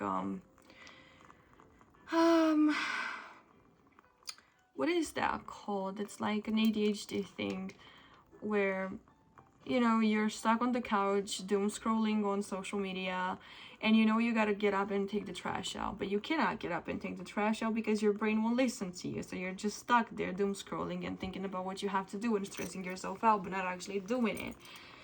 And I feel like this person might help you find that new routine, some new quote-unquote triggers that can get you to start work, because once you start, it's easier to keep going.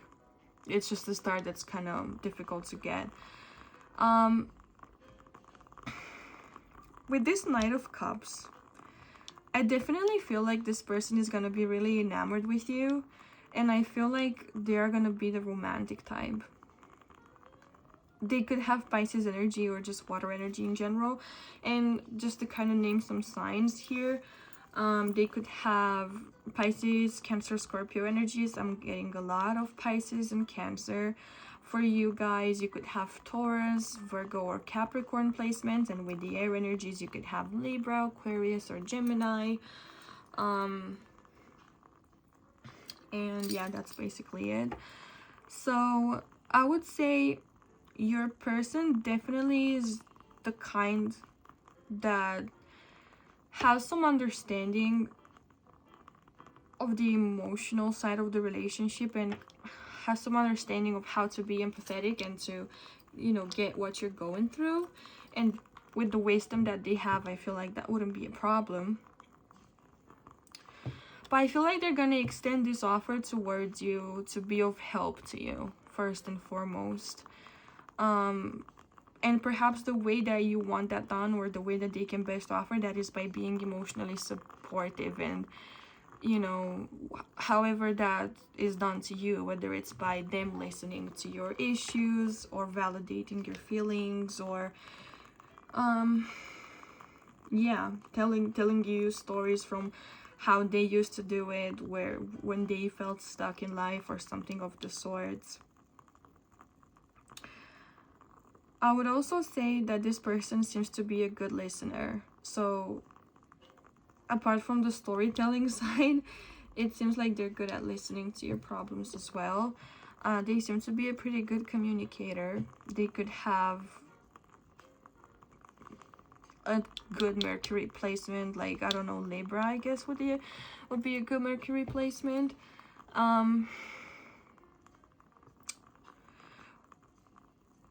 It almost, you know, with the Six of Swords that came out for you guys earlier, now that I see it reversed again, it could be that this new chapter in your life can bring this person along. Or whatever it is that you're going through right now, the next chapter after this one will bring your person along. But no matter what, I feel like they are pretty close into your future, and that when you meet them, you will know that you don't need to run away from your past anymore, and that the whatever issue you feel like you needed moving on from at that point, it will be healed, or almost healed at least. And finally, with this Page of Swords, I definitely see an element of novelty and interest here. I feel like initially the first thing that you guys are going to be interested in about each other will be the mental side, so to speak. So, for example, you guys might have pretty interesting conversations. You might just want to know how, you think about each other. You guys definitely will have things to talk about, is what I'm getting. That the conversation will not stagnate or be boring necessarily. And yeah, you might have an intense mental connection at first, which then develops the rest. Maybe you meet through a common interest, like, I don't know why, but I got like a common fandom. So like if you're both fans of, for example, I don't know, Lord of the Rings, you might meet in a bookstore looking at Lord of the Rings merch or something. I don't know why I got that example, it was really random.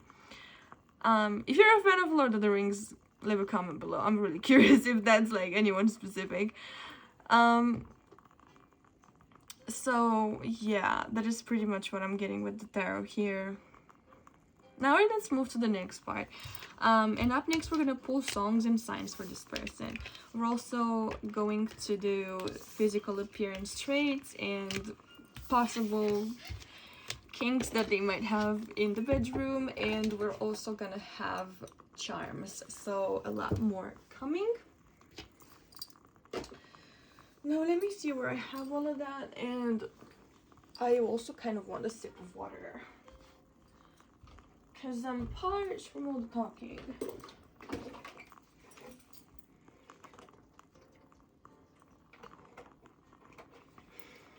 Okay. So first of all, we're gonna do songs. And let's see. Spirit, what songs would be... Okay. So, to begin with, we might have Rihanna, Only Girl. What songs might be important for pile 3 and their future spouse? We have Camilla with Shameless. What else, Spirit? Okay. We got... Actually, I want to reshuffle these. Yeah, I know, these are pretty hard to shuffle. It wasn't necessarily a good idea. Okay, this one really wanted to come out. So we have Becky G with Todo Cambio. And what else? I was just kind of working with what I had around the house at the time, but I might actually transfer these to actual cards or like a sturdier cardstock at some point. We also have Mayores by Becky G again. What else? We have the Cab Angel with a shotgun. Okay. I don't know why, but I got a very vivid picture in my head of what's his name? I'll tell you when I remember. It's one of those things that it slips my mind right now. Let's get one more. Keanu Reeves playing Constantine, and the other movie that the other movie series actually that is very famous for. What is it called? God damn it, I can forget it. I can't believe I forgot that. He had the nickname Baba Yaga and everything. I can't remember the name of the movie. Yeah, that's gonna bug me, but you most likely know what I'm talking about. Anyways, let's move on to the next song. Can you give us one more song for pile 3, Spirit? We have Lastera. Okay, that seems very kind of appropriate. Holy shit. I don't know if this is important to anyone, but we also got Bon Jovi, Living on a Prayer. So for your person, this seems to be kind of like an ironic little song. What is that movie called? Damn it.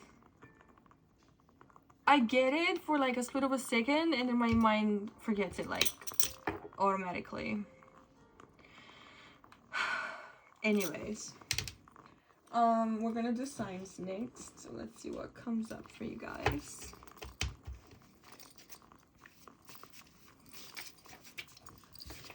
Ooh, we got mouth.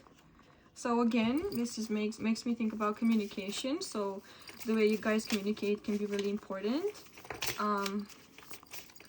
Of course, communication is important in any relationship, but it might be like a strong point for this one. We have the letter R. This could be an initial. We also have A. Again, this could be important.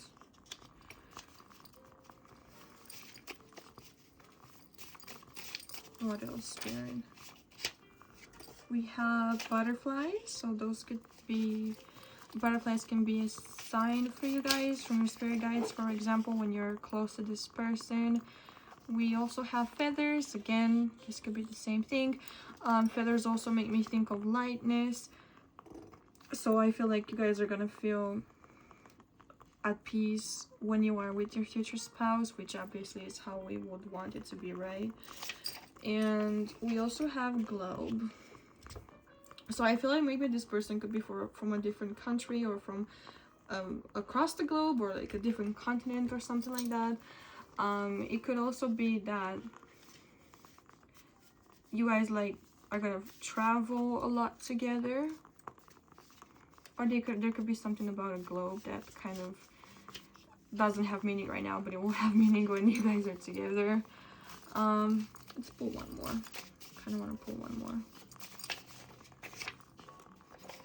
Okay, scarab. So this was a symbol of protection in the ancient Egyptian culture, and I feel like this could be a sign that this connection is divinely protected by your guides, by your ancestors, and by the universe in general. So I feel like once you are with this person, you don't have to worry about them leaving or the connection breaking for some reason. So right now I actually want to pull you guys charms before we get into the other notes. This is going to be loud, so I advise you guys to turn down the volume, especially if you're on headphones, because yeah, it's gonna be very loud. So I'm gonna shake it in 3, 2, 1.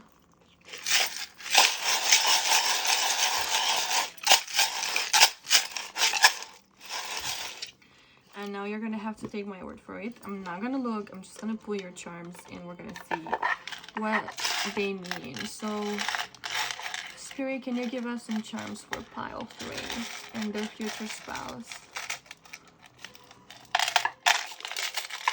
Okay, so gonna pull a few more. Alright, that should do. And before I read these, I'm sorry, it's really bugging me. I want to know what that movie is called, because it keeps like lingering and I feel like it's important for some of you.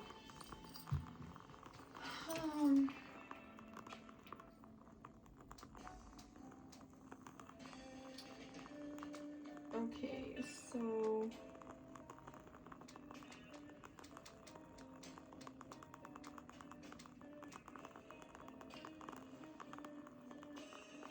John Wick, Jesus, that took me a million years.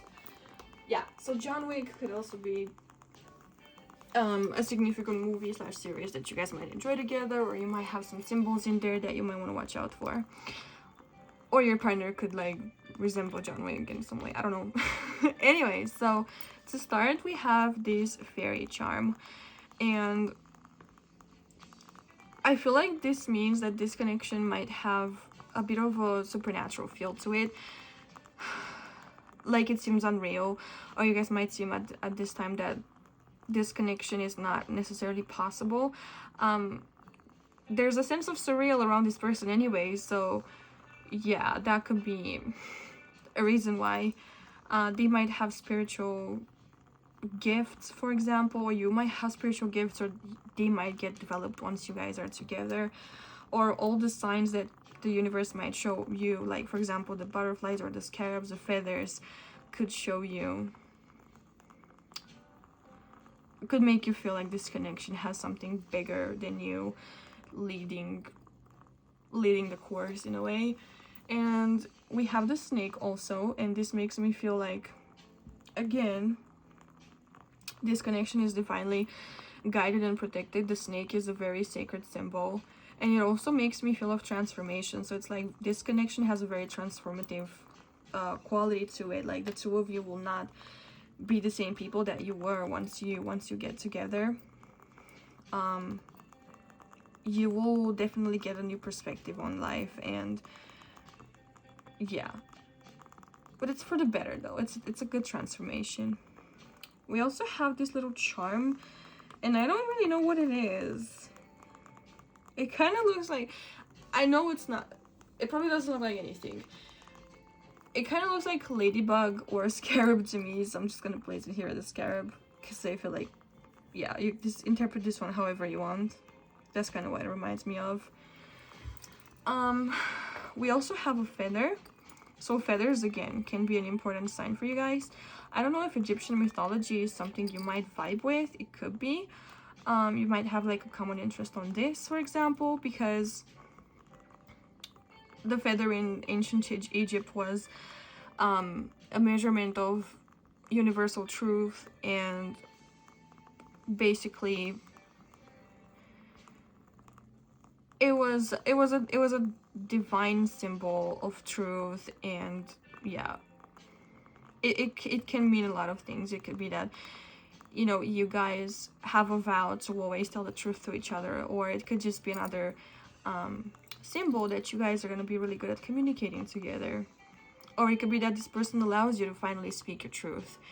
For example, if so far you felt like you couldn't, or that you weren't good enough to put your truth out there into the world. We also have a key.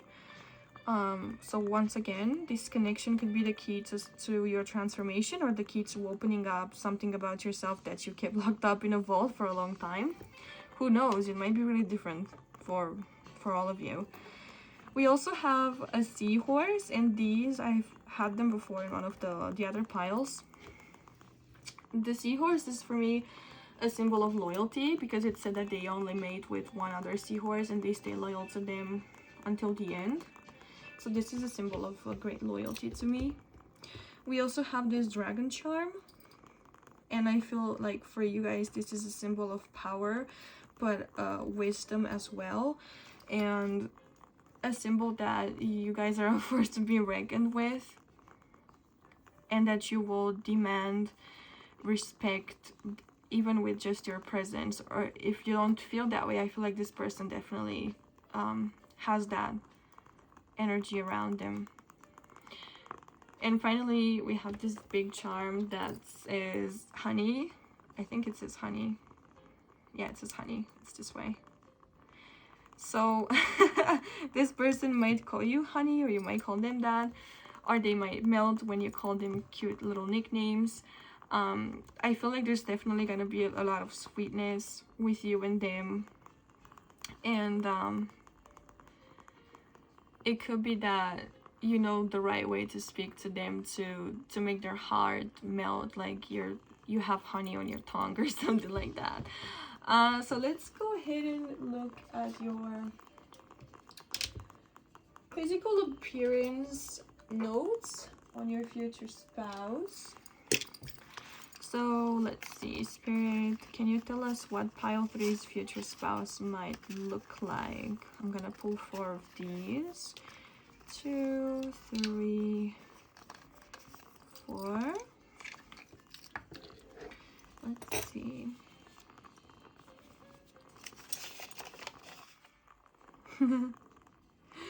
We have you find it hard to accept that they have to wear a t-shirt. So this person might be extremely good looking. Just saying. We have regularly visits the salon. So they groom and they take care of their looks, that's for sure. We also have beautiful eyes, whatever that means to you. We don't have a specific color. And we also have natural look lover. So they love a natural look. They might also like the natural look on you for some of you. But that's pretty much on the physical traits. Actually, I'm gonna be a sweetie and pull you guys another one because I feel like you're curious. And I'm curious as well, I'm not gonna lie. And we have, some of you could have someone with curly or wavy hair. So last but not least, we're gonna take a look at the kinks and their dirty side in between the sheets and what they might enjoy. Same thing, I'm gonna pull you guys 4 of these. So we have 1. I always kind of mix these up. 2. We got 3.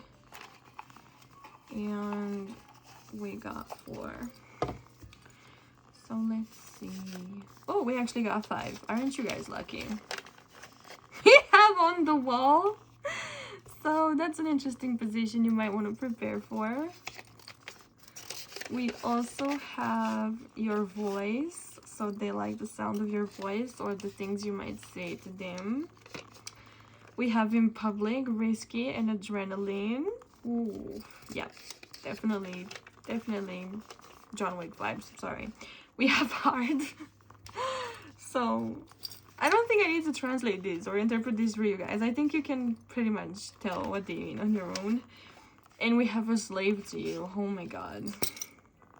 Now that's an intense connection, if you ask me. Now that's pretty damn intense connection. Pile 3, this is where I'm going to leave your reading. If you guys would like more details on the subject, you can contact me for a personal reading. You can follow the link down below. You can also subscribe to the channel or like this video to support my work if you found this interesting, and if you like my company. And you can also check out my other social media. I have an Instagram account where I post art and a lot of stuff like that. You can follow me there at the Graveyard Ghost Art or the Graveyard Ghost Official. And I also have a secondary channel here on creepypastas and horror stories written and narrated by me at the Graveyard Ghost Creepypasta. So pretty easy to remember, right? Anyways, I'm glad I had you here today. I really hope that you enjoyed this reading. If you guys are interested, I'm actually working on a new tarot deck at the moment. Now, I don't know how I'm gonna get it printed because it's pretty expensive to print tarot decks when you're an individual artist and you don't want to work with a big company, which I don't really because they take years to reply and they have their strict conditions and I don't really enjoy that. So affordability is the thing I'm trying to work on. And if you guys remember, some of you might not, I had this oracle in stock. This is an oracle I designed. It's the Ghost Oracle, cute little oracle that I also use in my readings. I might restock this. I'll think about it. Again, the issue is that I cannot find someone who can print this in time for me, someone reliable. So, and if you're curious, this is what the cards look like.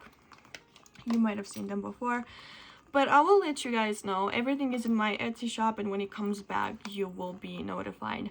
So other than that, I really hope you guys have a beautiful day. Thank you for joining me, and I hope we will see you very soon. Bye-bye!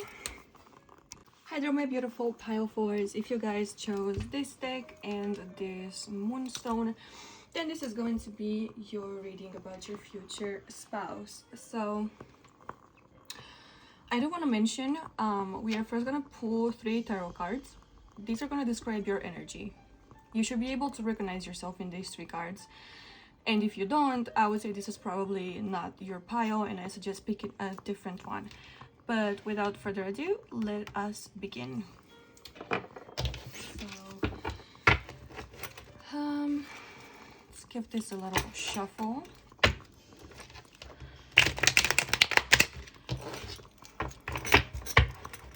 And don't ask me how, but I did manage to break off my nail in between readings. I'm actually recording you guys on a different day, and I managed to drop a weight on my nail the other day, and I did not have the time to fix it, so we're just gonna work with it like this. All right, let's see, Spirit.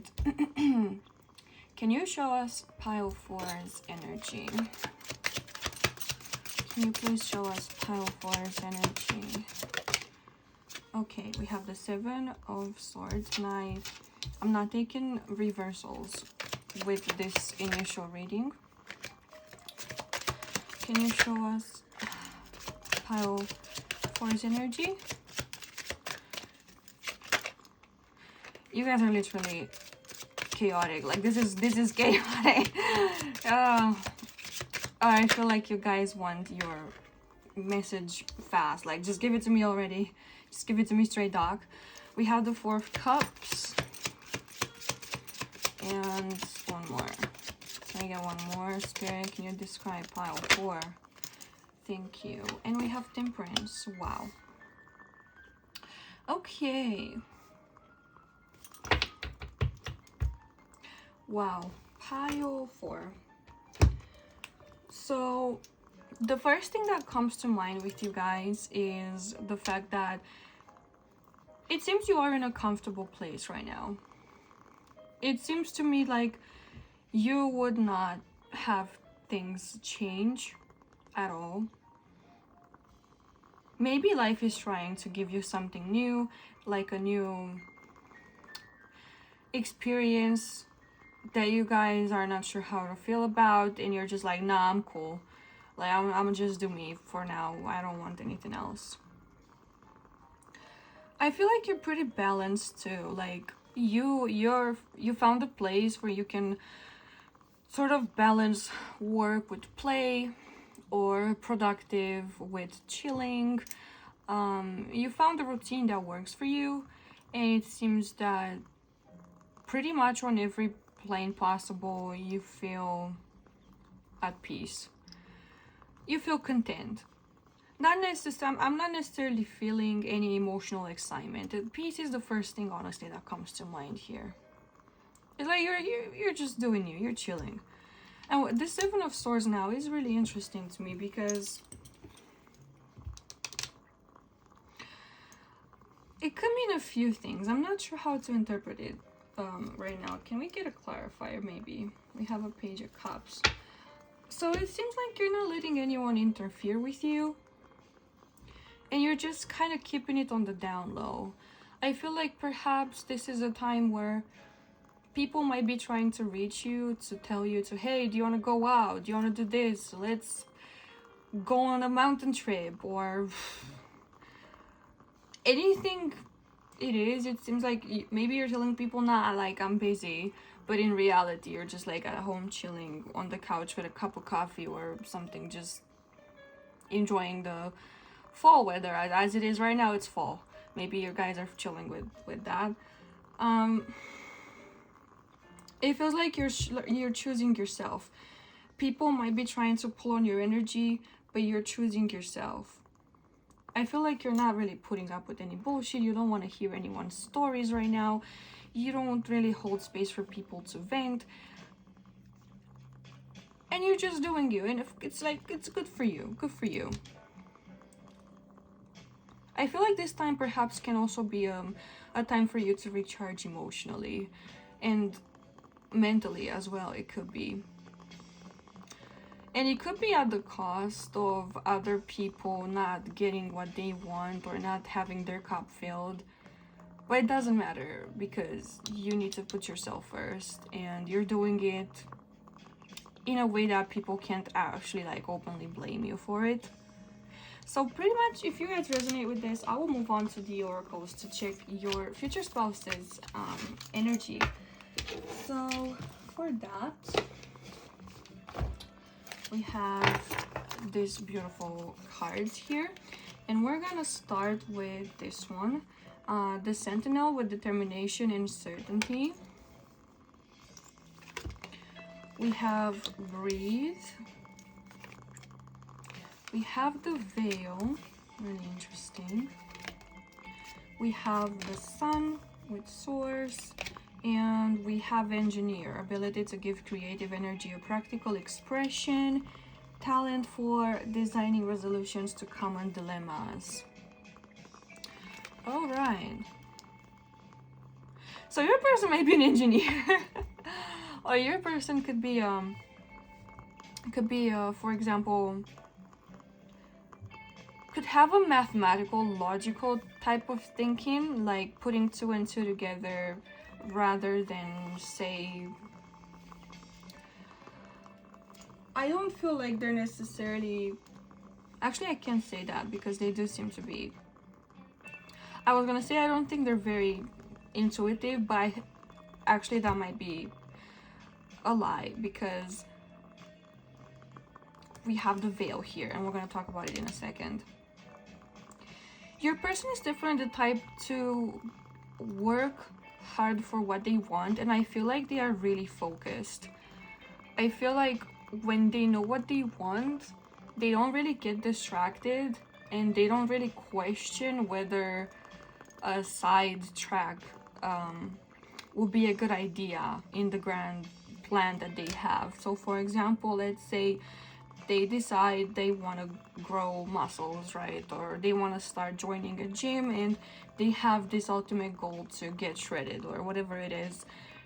I feel like this person will not really think twice about having cheat meals or whatnot. It's like they have this intense forward focus, and nothing is as tempting to them as reaching their goal.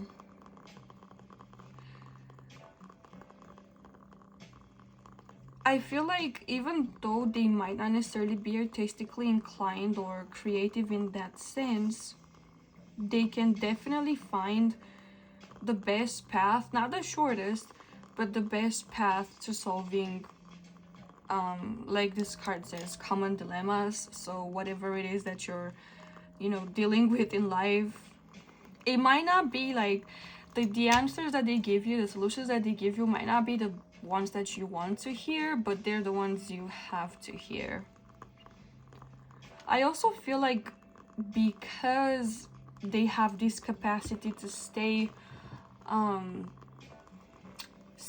path and stay on track, this allows them to have a sort of inner peace and confidence that they can achieve whatever it is they want, which doesn't let any room for anxieties or moments of feeling not good enough or doubting themselves and their abilities. They really know what they can do.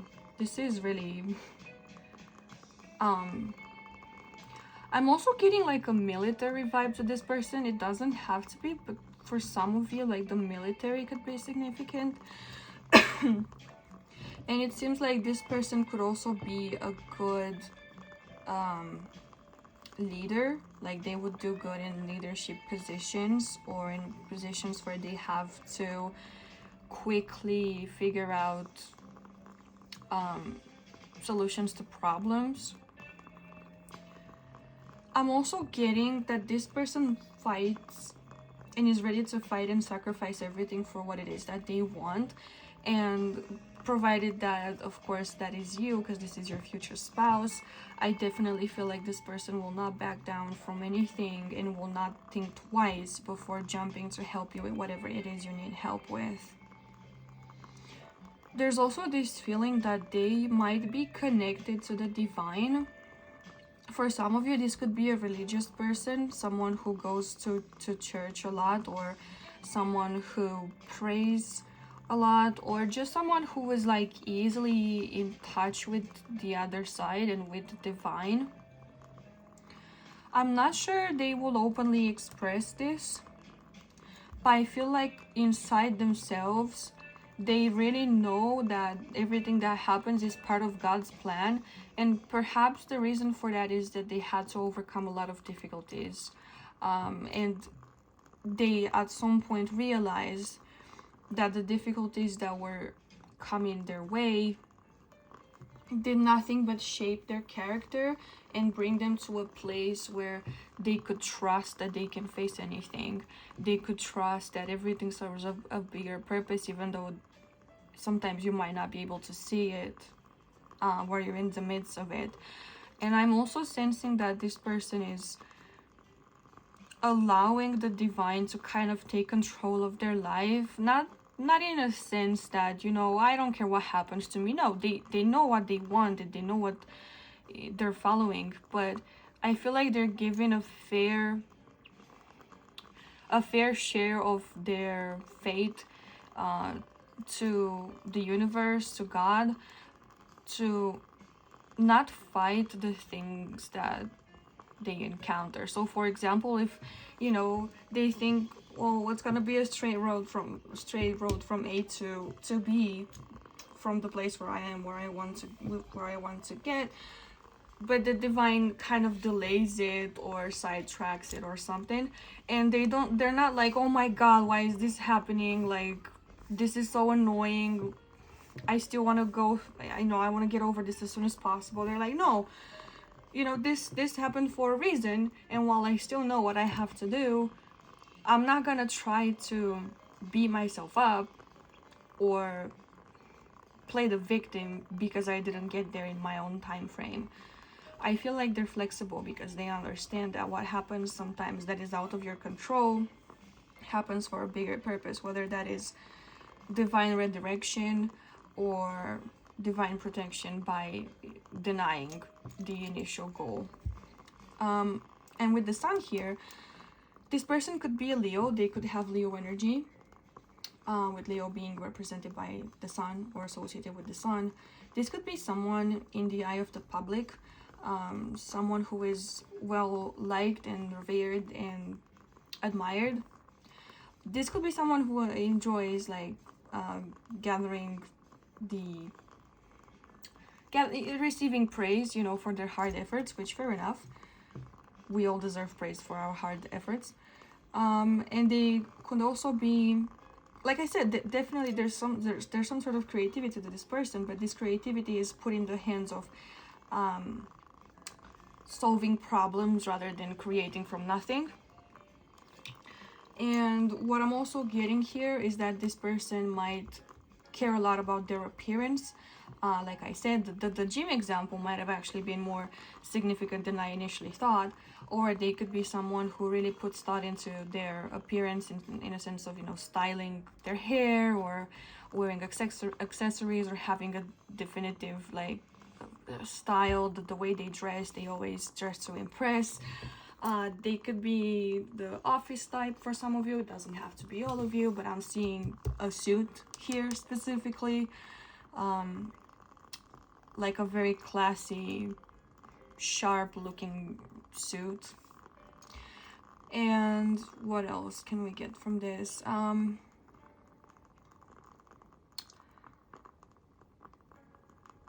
feel like this person can be a source of inspiration for you guys, or a source of faith and a feeling of reassurance that if you guys, for example, deal with anxiety, this person can offer you that feeling of, you know, I got this, I will not let anything happen to you, I will not let you deal with problems or let you deal with problems alone. And I feel like you can really take a breather with this person because their confidence is really the one that allows them to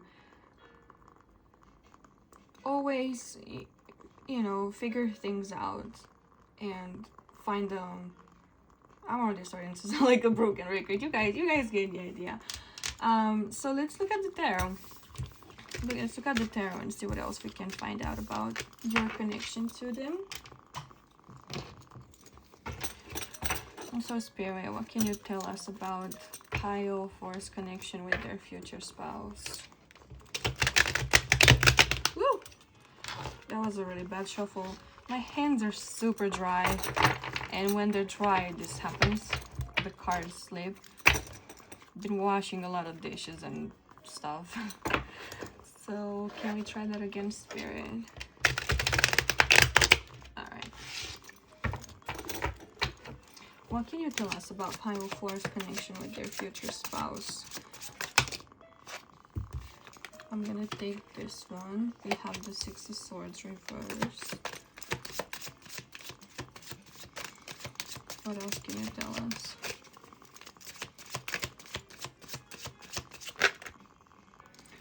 Okay, we have the Four of Swords.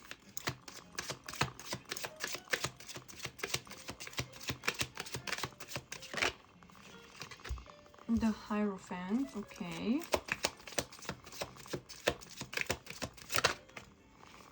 The Black Newman, this has actually come on a different pile. We also have the Ace of Cups. Which way do you want to go, actually? Alright, take it reverse. And the bottom of the deck energy is the Nine of Swords. Okay. So, I definitely feel like for some of you, you guys could be suffering from a lot of anxieties, fears, and overthinking. Perhaps you came from an environment where the bare minimums were not always guaranteed, where you maybe had to worry about paying your bills or having shelter, or just in general very tense, kind of fearful, lacking sort of place. And I'm really feeling for you guys, but I feel like with this person,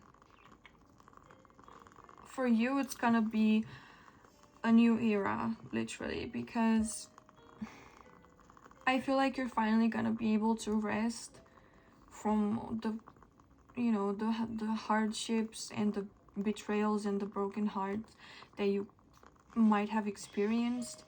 And I definitely feel like you will feel like you found shelter with him. You will feel like you finally found your safe space, like the journey that you have undergone to try to make your life better has finally reached a place where you can rest and hit reset. I definitely feel like, even though you might in the beginning feel like you're on a completely different plane, or just a very strange new place, and like it's not that you'll feel unwelcome, it's just that everything will be so different that you won't know how to react. And it's almost like there's gonna be some fear around the fact that, well, I don't know how to survive in a place like this. I know how to survive but I don't know how to live. This is the vibe that I'm getting from you guys. Holy shit, this is so intense. Fuck. This Black Newman card talks about renewal. It talks about, you know, foundations being broken in your life, literally starting over and having to put your trust into spirit, into God, in a dark place where you don't see the way out, and you don't see how things could be different, and you don't see how you will be able to survive with everything being so different. But I feel like with this Hierophant energy here, especially since it's central, I feel like your person will be the one to help ground you. And I feel like they will definitely be a teacher to you.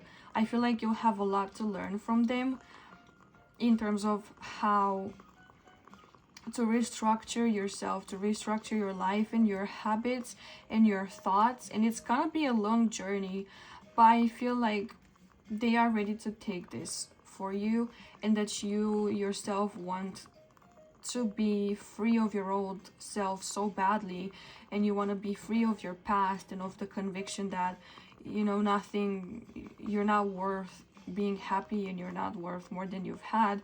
And this person will help you work through those convictions or thoughts about yourself. With this Ace of Cups reversed, I actually want to pull some clarifiers, because it could mean a couple of things.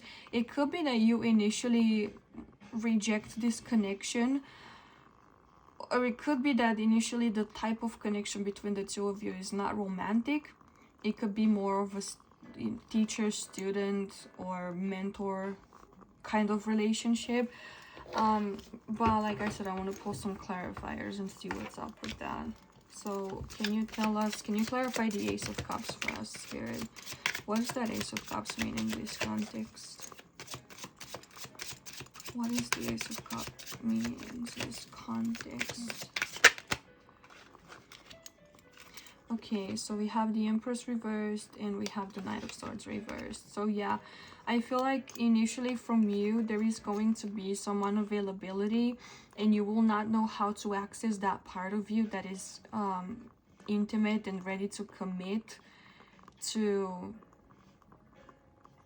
open up and to offer your gifts. I feel like you're gonna initially go through a period of I heard restoration, like restoring you to a place where you have enough to give to others as well. And I don't think this person will expect you to give to them too soon, seeing and knowing what you've been through. It could also like be a friendship before it develops into something more.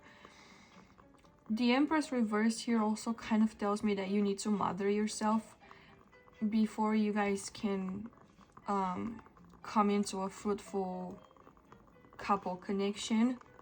And with this Knight of Swords reversed, I definitely feel like you need to put order in the chaos of your mind, of your thoughts. I definitely feel like there's gonna be a lot of things to process, especially mentally. You might be regurgitating the same thoughts over and over again for a while before you can finally have some inner peace, but this person will be here for the process. And I actually want to ask Spirit, like, what role is this person going to play? Even though we already know this is the teacher, this is the one that... Okay, so this card wants to come up again. What role is this person going to play in pile four's healing? How are they going to play their role? Okay, so we have a King of Pentacles. So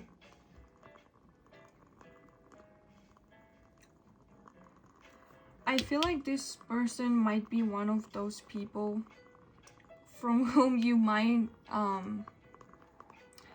quote unquote steal some energy, some mental vigor, some clarity, and they will pretend like they don't see it because they understand that you're not doing so to drain them, you're doing so because you need it, and you don't know how to openly ask for help, so they will pretend like, you know, you quote unquote stealing their energy or burdening them with talking about your stuff.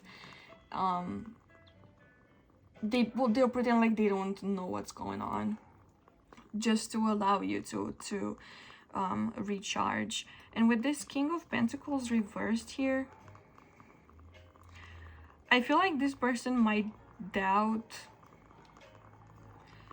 There's this feeling of doubting whether they can provide what you need, because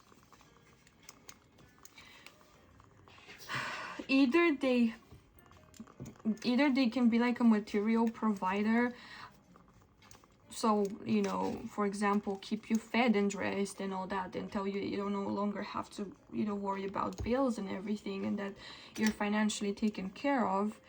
But it could be that they feel that that's not enough and they don't know how to do more, because they know how to express their affection and they know how to take care of you more so in a physical way, and they might not necessarily understand how to help you process your mental and emotional needs. Can we get more on this actually, Spirit?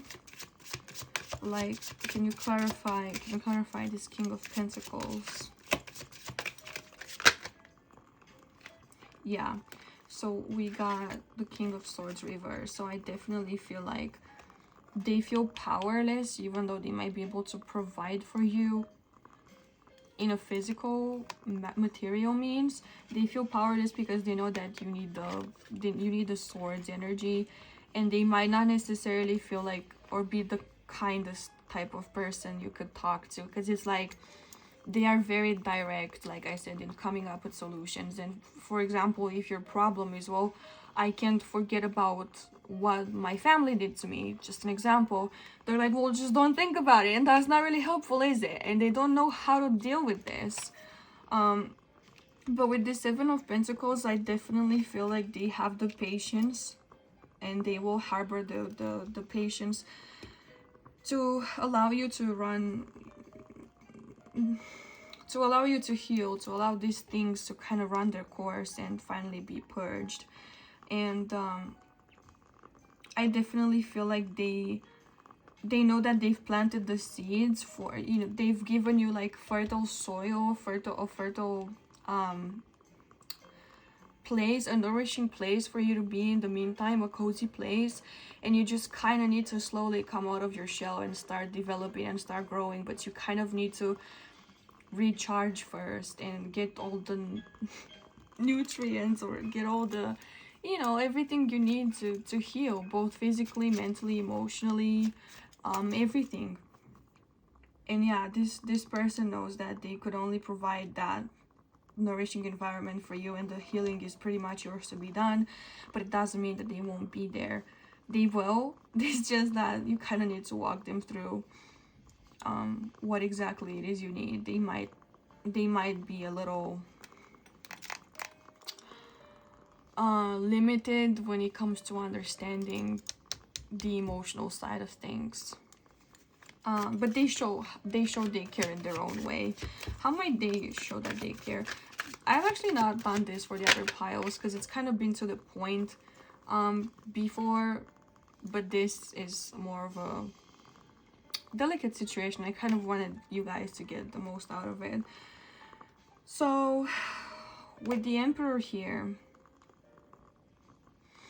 I feel like they don't really have a feminine side that they show easily, or I don't think they have had the opportunity to get into their feminine side a lot in this life. I feel like they definitely feel more comfortable with being masculine energy, and the fact that this came reversed, it's kind of like this is a little bit overbearing, and they might feel like a little patronizing or a little controlling, like a father figure in a way, where, you know, it's like, I'm a man, this is what a man's built to do, this is what I'm built to do, this is what I can do. And yeah, maybe it seems like it can be frustrating to not be able to talk to them about your feelings and stuff, but they definitely do their best to take care of you, in a sense of protecting you. And like I said, they can come across as a little controlling and a little too much but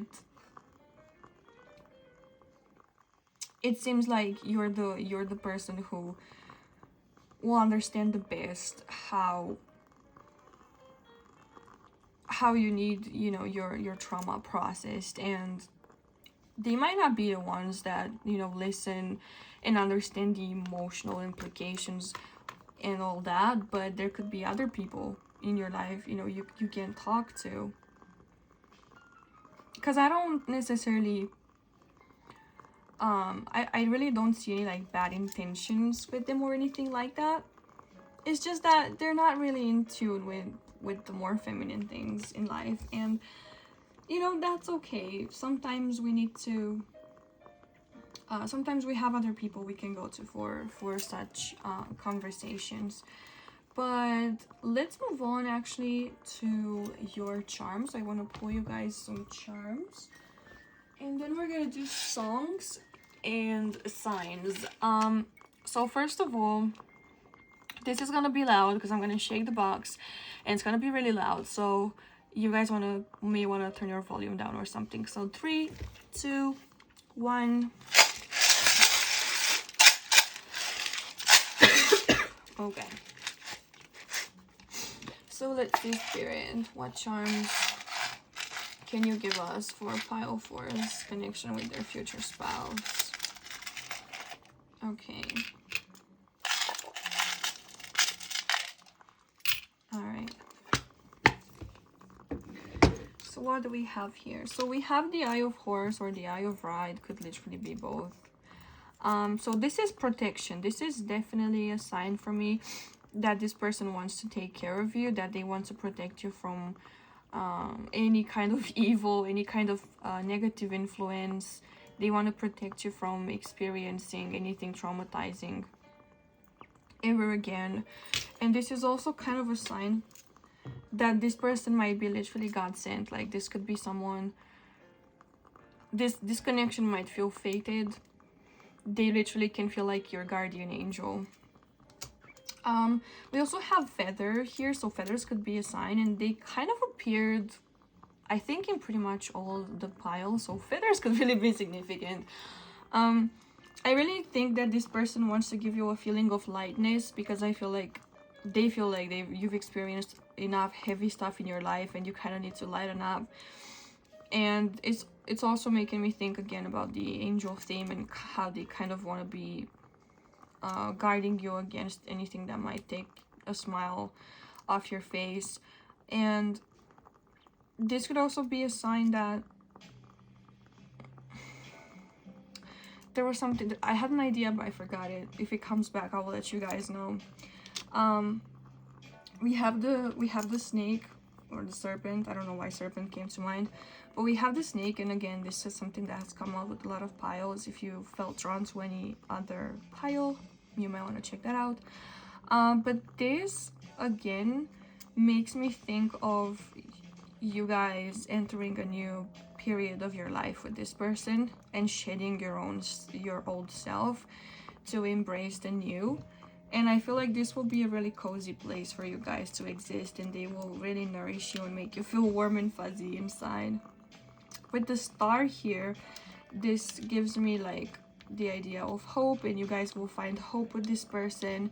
I'm also hearing We Found Love in a Hopeless Place by Rihanna.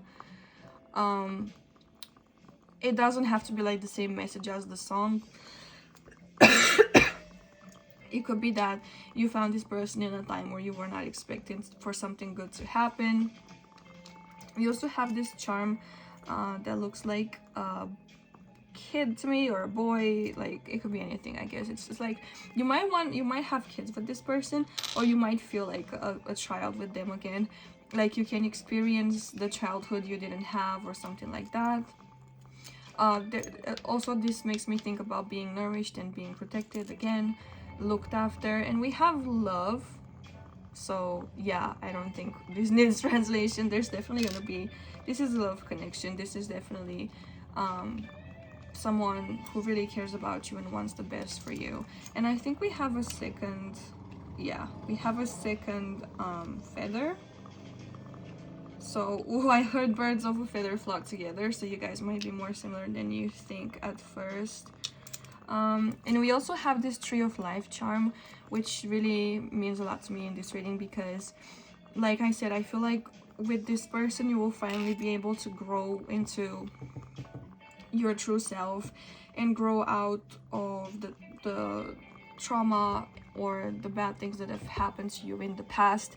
And I feel like you will finally be able to develop everything about yourself, develop who you are, develop what it is you want, work on your hobbies or your passions, work on your career, anything you possibly could want for yourself. This person will provide all you need for this to take place. All that is needed is definitely patience here. So with that out of the way, let's pull you guys signs and then songs. And we are also going to do physical attributes of this person and kinks after, so stay tuned for that. So Spirit, can you give us some signs that might be relevant to this connection, to pile force future spouse? Okay, we have hot and cold. So I feel like one of you might run hot while the other one might run colder, or it could be that you guys play hot and cold in the beginning, or you do. But there's almost like a tension in the balance kind of energy. Can you give us more, Spirit?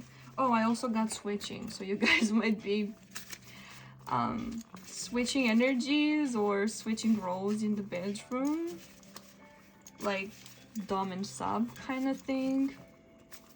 Can you guys can you give us more spirit about this connection? Pile 4's future spouse. We have door. Okay, so I definitely feel like this is a sign, a confirmation if you want, of the fact that, you know, when a door closes, another one opens for you. So perhaps when you feel like something has happened that, you know, there's no turning back from, and the door to this person is going to open. We also have the initial R, so letter, it could be an the letter R, the initial R. We also have G, and I hear Roger, so for some of you that could be it. Could be their name. So what else, Spirit? We have wings. Oh my god, yeah, I definitely feel like this person will give you wings to fly. This is what I'm hearing. And wings once again make me think of that angel thingy. And we have I. And oh yeah, we had the Eye of Ra / Horus earlier too. So maybe this person has their eye on you.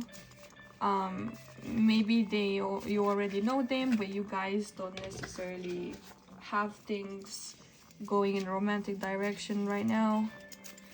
But we're pretty much done with the signs. So let's pull some songs. Can we get some songs for pile 4, Spirit? Can we get some songs here? We have Lana Del Rey, Summertime Sadness. What else? We have Airplanes. Can we get more? My god. We have Buttons, and I also heard You're Pushing My Buttons. What else, Spirit? We have Mayores. This person could be older than you.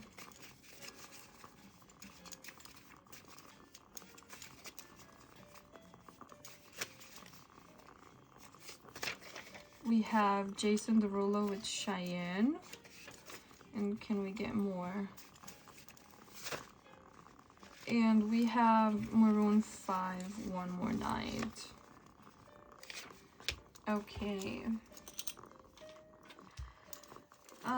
So the next thing we're gonna check out is physical attributes of this person. So let's see, Spirit, can you give us some physical traits this person might have?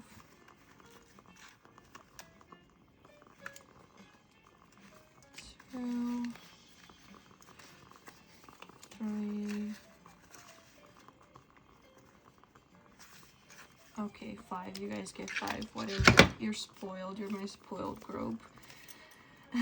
So we have unusual hairstyle.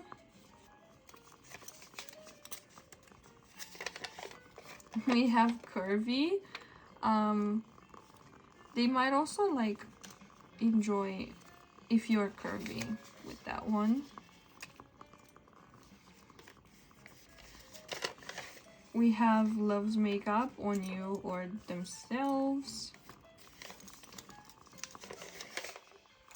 Okay, we have both curvy and skinny. What the hell?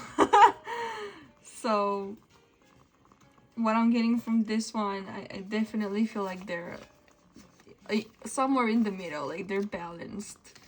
And we have tattoo lover. Holy shit, this is giving me like mafia boss vibes. Not even gonna lie, this is what it's giving. I'm sorry. I'm gonna pull you one more. Can we get one more, since we had this little inconvenience thing here? Alter goth. Okay. Now for me, I don't know why I had like Viking image in my head. Anyways, we're gonna finally finish this reading off with some kinks that this person might have.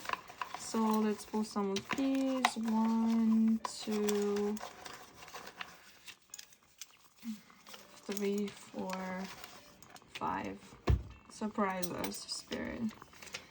So to start, we have handcuffs. Why am I not surprised? Like, I literally am not surprised.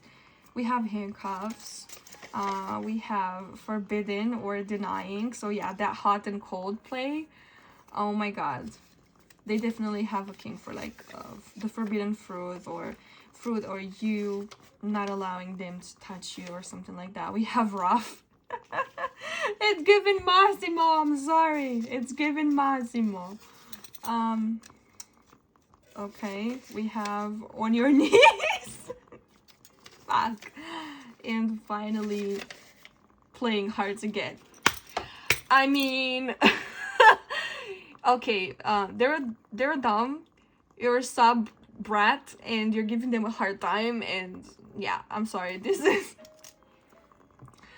You guys are gonna have some fun with this person. Like, you might be traumatized, but hey, the trauma is gonna express really well in the bedroom, right? So, pile 4, this is pretty much what I have for you guys. If you want some details, I am offering personal readings, and you can book one with me with the link in the description. I am thinking of bringing back the Ghost Oracle, and I also have a tarot deck in the works, so stay tuned for that. Let me know if you guys want it back, because I'm kind of iffy about it right now. Yeah, subscribe to the channel and like this video if you enjoyed this thing, and that would really help me. Other than that, stay safe. I hope I will see you guys soon, and yeah, have an amazing rest of the day. Bye bye.